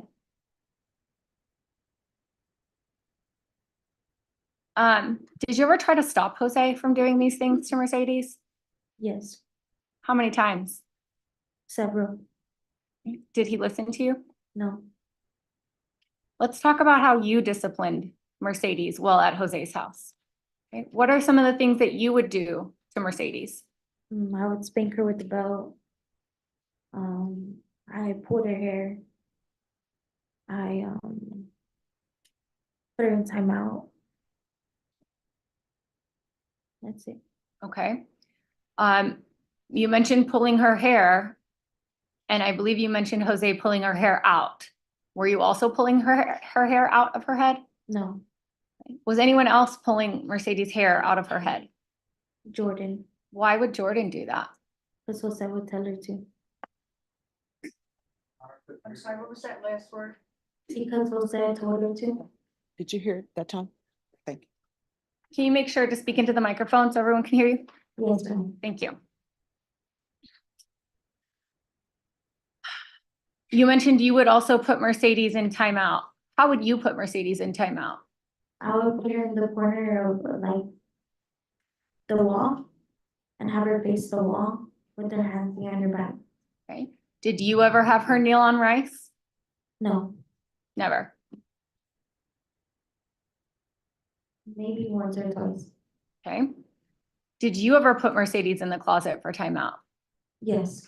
How many times? Maybe like 3 or 4 times. Okay. Did you ever have Mercedes hold an item up in the air while she was in timeout? No. Never? No. Okay.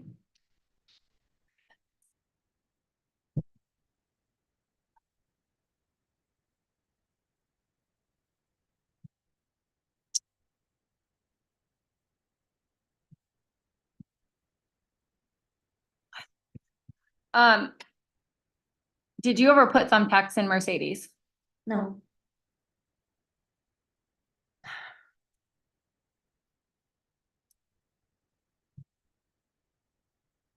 Did you observe Mercedes to have injuries, marks, bruises from all of this, the things that y'all were doing to her? Yes, ma'am. Did Jose ever tell you to chill while disciplining Mercedes? No. Would Jose say anything to you about your discipline of Mercedes? No.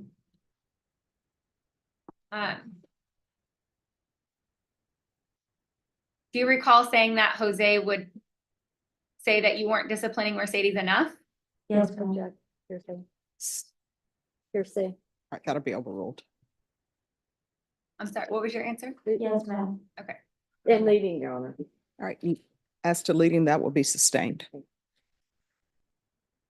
What would Jose say to you regarding your discipline of Mercedes? That I wasn't hard on her enough and that she didn't respect me because I let her walk all over me and do whatever she wanted.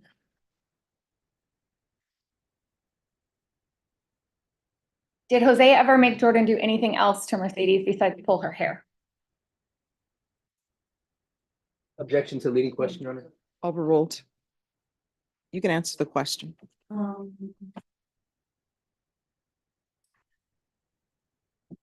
Not, I can't remember.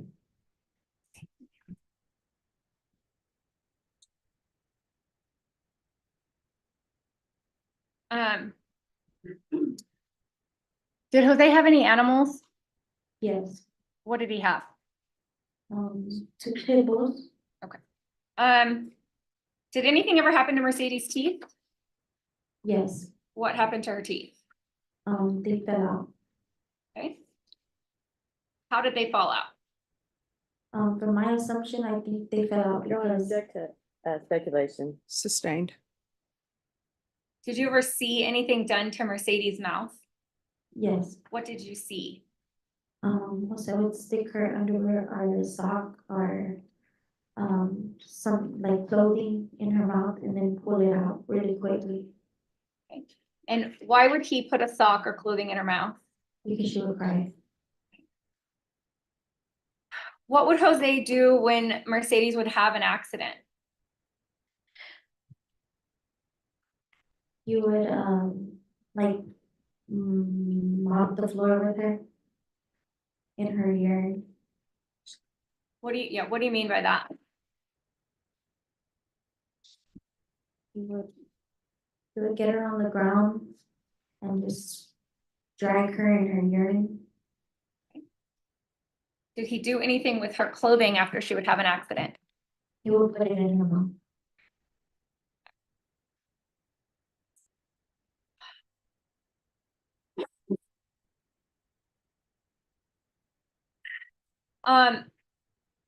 The injuries that you said you saw in Mercedes, was anything ever done by you or Jose to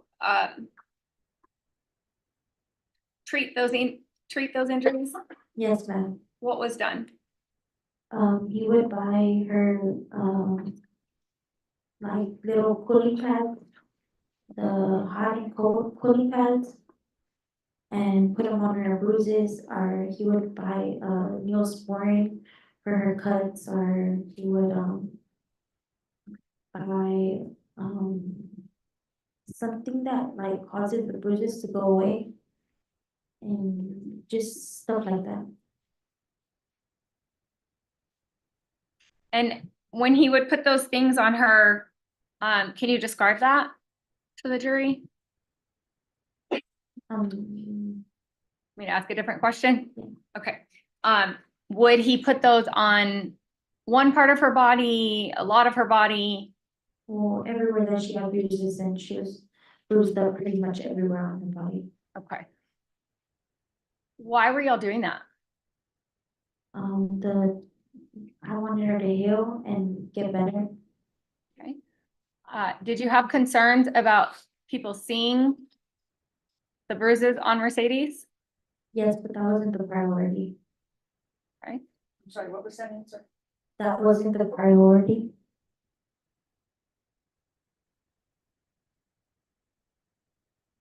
What was the priority? To get her better. So that we can leave. Okay, I believe you had testified earlier about CPS having an open case. Was still open at this time? Yes, ma'am. Did you have concerns about CPS seeing Mercedes in her condition? Yes, ma'am. Were you afraid that they were going to take away your children? Yes, ma'am.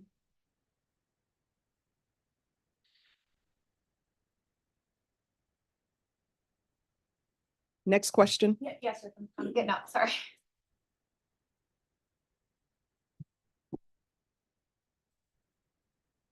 Katrina, I'm showing you State's Exhibit 98.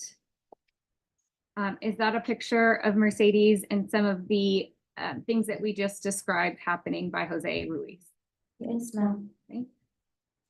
99, is that a photo of Mercedes' condition around that same time period that you were living with Jose Ruiz? Yes, ma'am.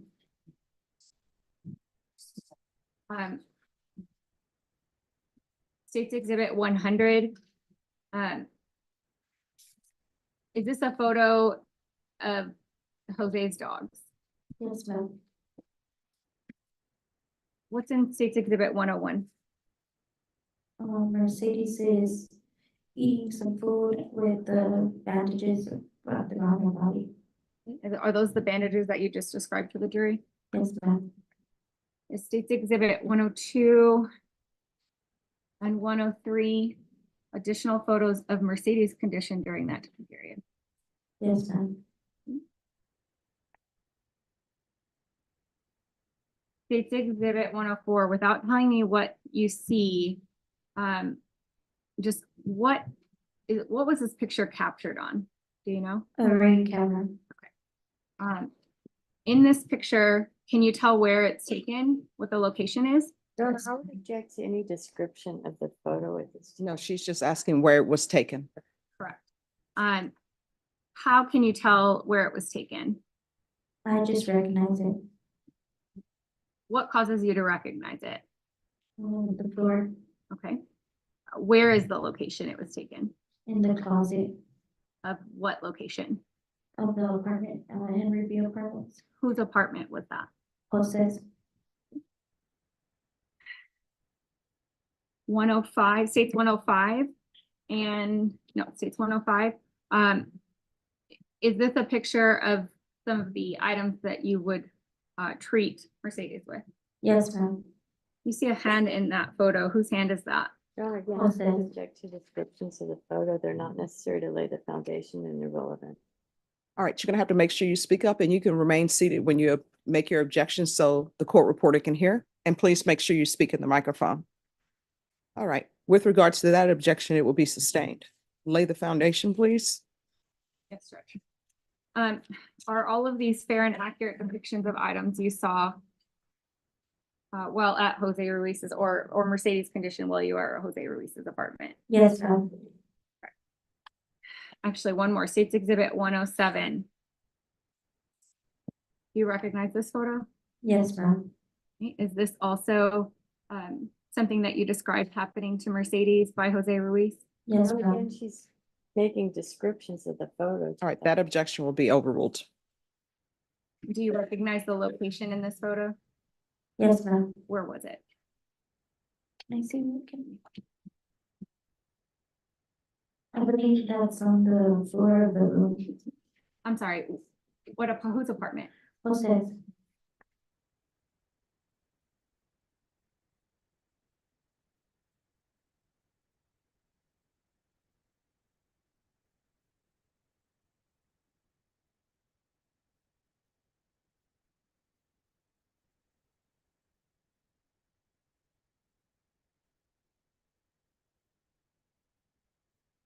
I'm gonna show you what's been marked as State's Exhibit 81. Is this also behavior you described already being done by Jose Ruiz to Mercedes? Yes, ma'am. Do you recognize the location of this photo? Yes, ma'am. Whose apartment was this taken in? Jose's. Did you take these photos that I've showed you? No, ma'am. State's Exhibit 109. Who's in that photo? Jose's.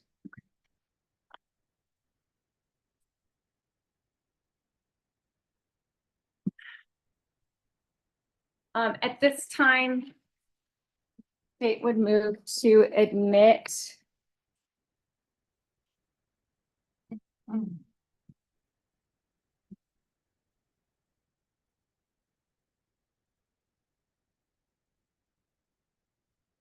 96, 97. You want to make sure that they can hear? Yeah, so I'm sorry, I'm trying to put them in order.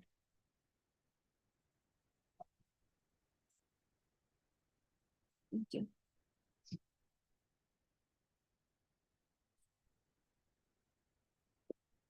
And defense, you want to start approaching for your objections?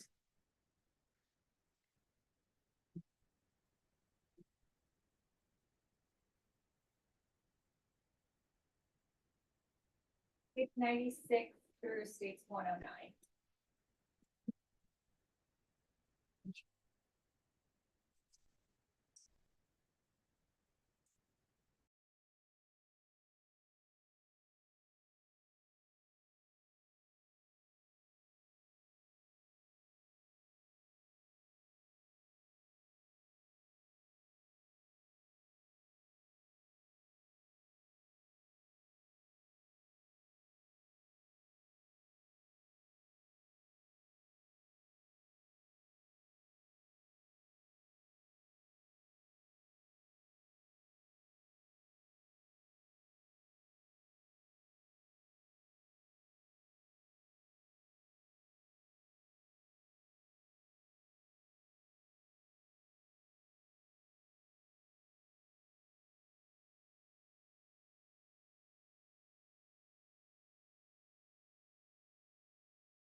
And you all can make your objections from there with the jury here, and I'll make my ruling. Okay.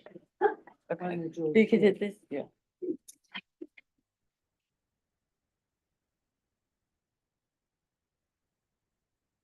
all right for the jury?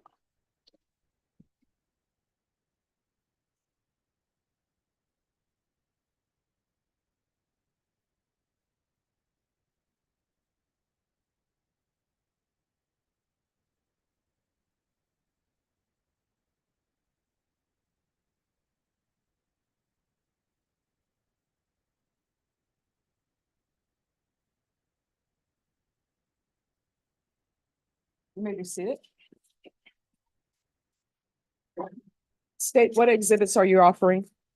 Judge, state is offering, State's Exhibit 96 through 110. And to clear up the confusion earlier, State's 109 is, a photograph, of the defendant, and State's 110 is the previously admitted under State's 109, photograph from CPS of Mercedes. All right, any objections to State's Exhibits 96 through 110? There's no objection to their admission, Your Honor. All right, State's Exhibits 96 through 110 are admitted without objection. Can I publish to the jury? Yes.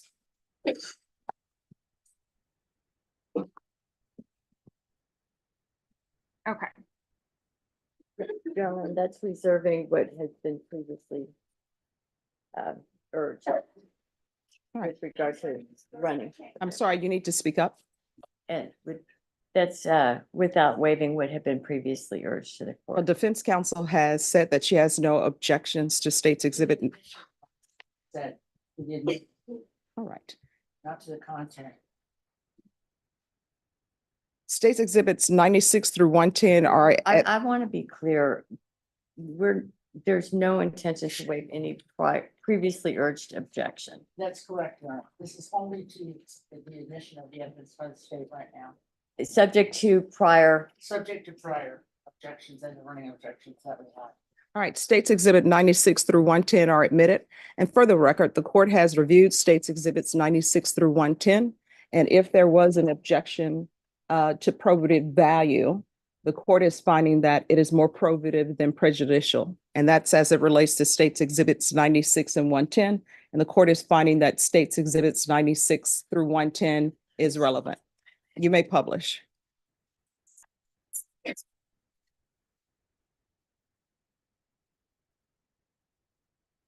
Katrina, what are we looking at in State's Exhibit 109? A picture of Jose. And in the picture, we see him wearing rings. Would he wear those rings all the time? Yes. And do you know when this photo was taken? No.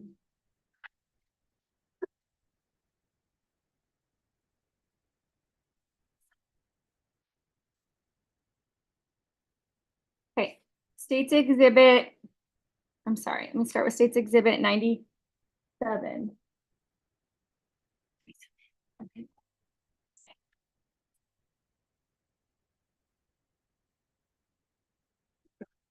Oh.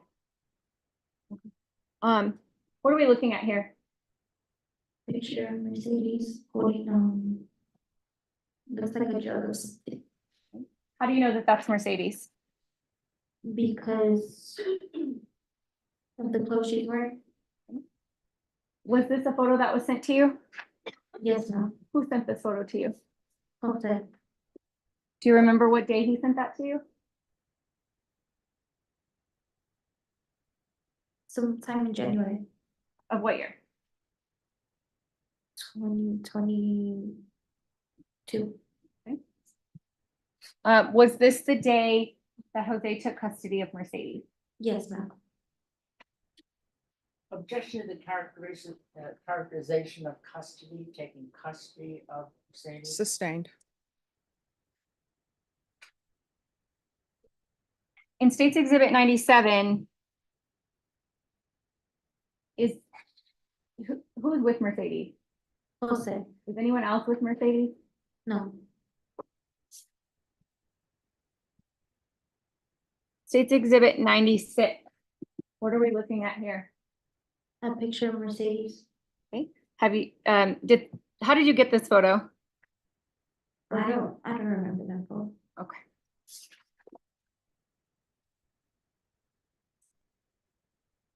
Can you tell, is she wearing the same shirt Yes, that she's wearing in States 97? yes.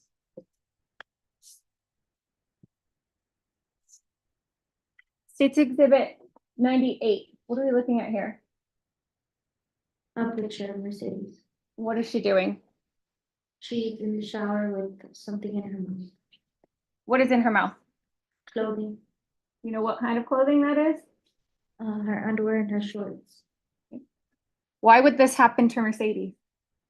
She would be crying, or maybe at that time she had made an accident on herself. Did you do this to Mercedes? No, ma'am. Did you take this photo? No, ma'am. States Exhibit 99. Who's in that picture? Mercedes. Who did that to Mercedes' hair? Objection. Overruled. What's the objection? Seems a fact not in evidence that hasn't been established.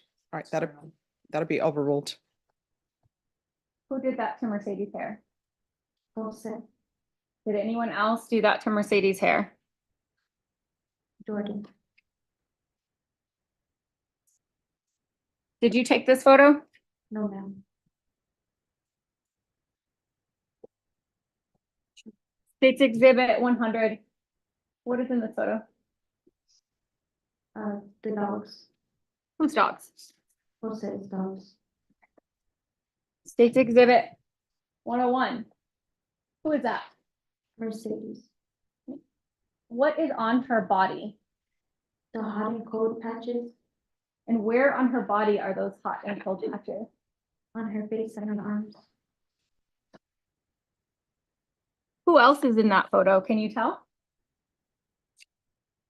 No, Did you take this photo? no, ma'am. Who did that to Mercedes? I bandaged her. You put those bandages on her? Yes, Are those bandages indicative of everywhere she had bruises on her body? yes.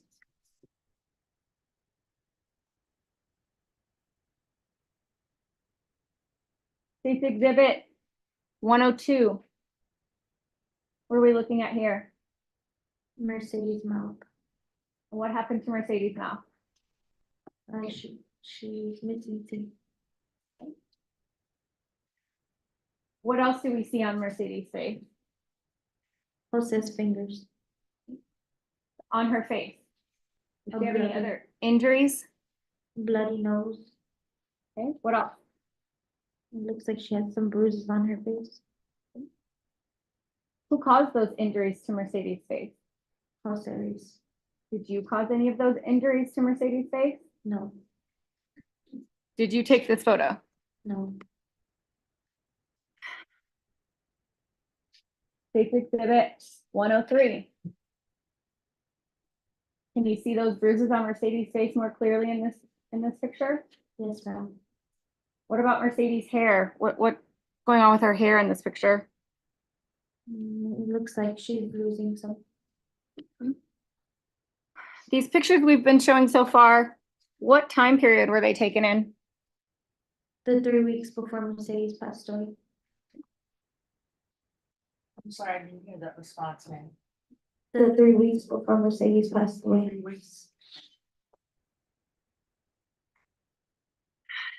States 104. What are we looking at in this photo? Mercedes and Ronco Pets. How do you know that that is Mercedes? Because I can tell by her legs.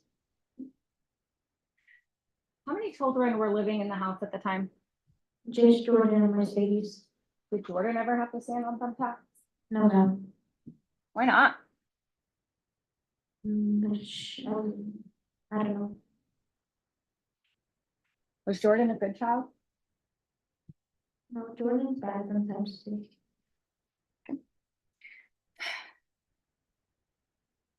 Oh, I'm sorry, back to 104. How many thumbtacks are in that photo? Can you see? Looks like 4. Who had Mercedes standing on thumbtacks? Jose. And how was this picture captured? I'm sorry? How was it captured? How was it taken? By the ring camera Do you know where in the apartment this was? in the closet. Um,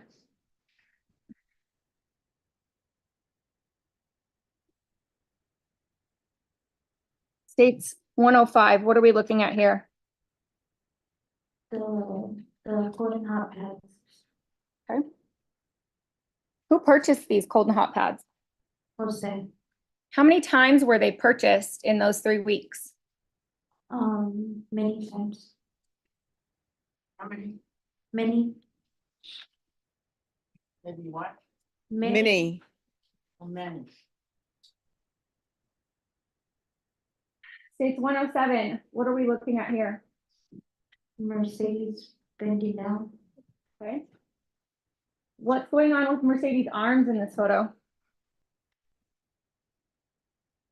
They look like they're wrapped in the pole that I was telling you about.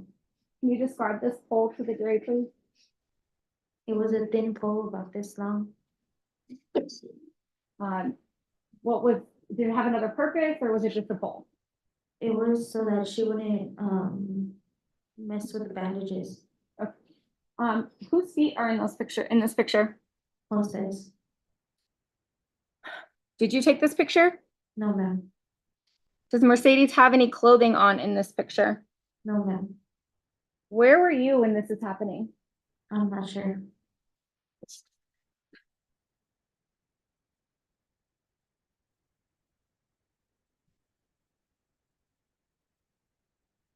I'm showing you State's Exhibit 81. And am I okay to proceed with the Yes. as you we can show the photo. as we Yes. discussed? We'd like to see the, You can walk around. okay.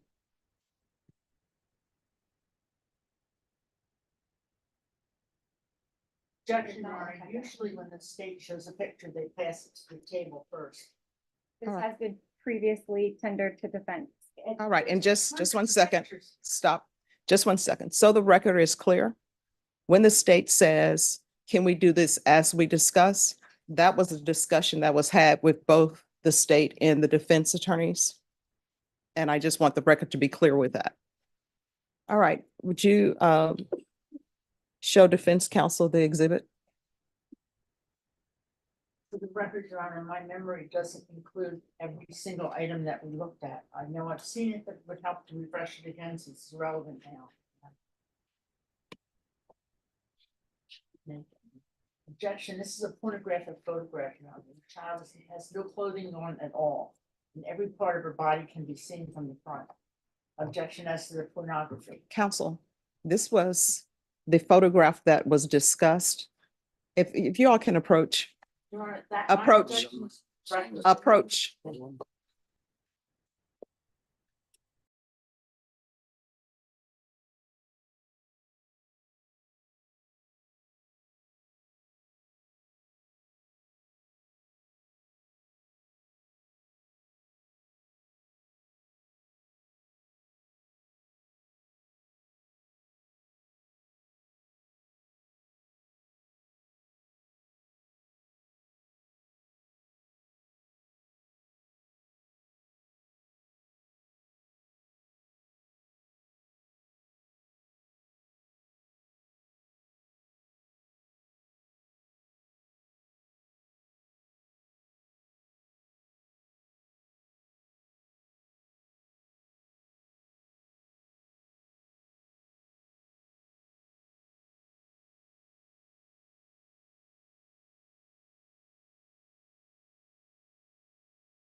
With regards to State's Exhibit number 1, No, 81. 81? Yes, Judge. With regards to State's Exhibit 81, both the state in defense have agreed with regards to that exhibit will not be admitted to you, but the witness is allowed to describe what is in state's exhibit number 81. Is that correct, state? Yes, Judge. Defense, is that correct? Yes, Your Honor. May I see? You may proceed. Thank you, Judge. Okay. Keeping in mind what's on the screen, State's Exhibit 107, I'm going to show you State's Exhibit 81. Okay. I want you to look specifically, what are some things you see on the floor of this photo? The sweeper jet mop, a shoe. And I don't know what that other thing is. Okay. Now look at State's Exhibit 107. Are those the same things on the floor in that picture as in State's Exhibit 81? Yes, ma'am. Okay. Can you tell the jury who is in this photo? Mercedes. Describe what Mercedes is doing. She's standing naked with the pole tied to her arms. And something covering her face, the clothing covering her face. Okay. And in what position are her arms? In a crucifix. Did you see things like this happen to Mercedes? Yes, ma'am. Who did things like this to Mercedes? Jose. The dogs that we showed you in State's Exhibit 100.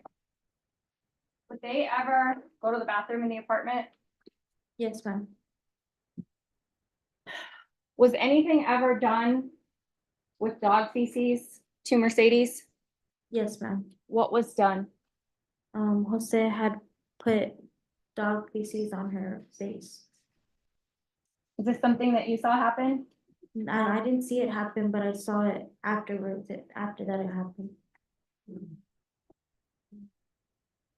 Is this what Mercedes looked like when you saw her with dog feces on her face? Yes, ma'am. What day did this happen? Do you remember? No. Did something else happen this day that helps you remember what day it was? Not that I remember, but I remember we left that day. I'm going to show you I'm going to just put on the screen, what's been previously entered as State's Exhibit 93. You know whose phone that is? Who says?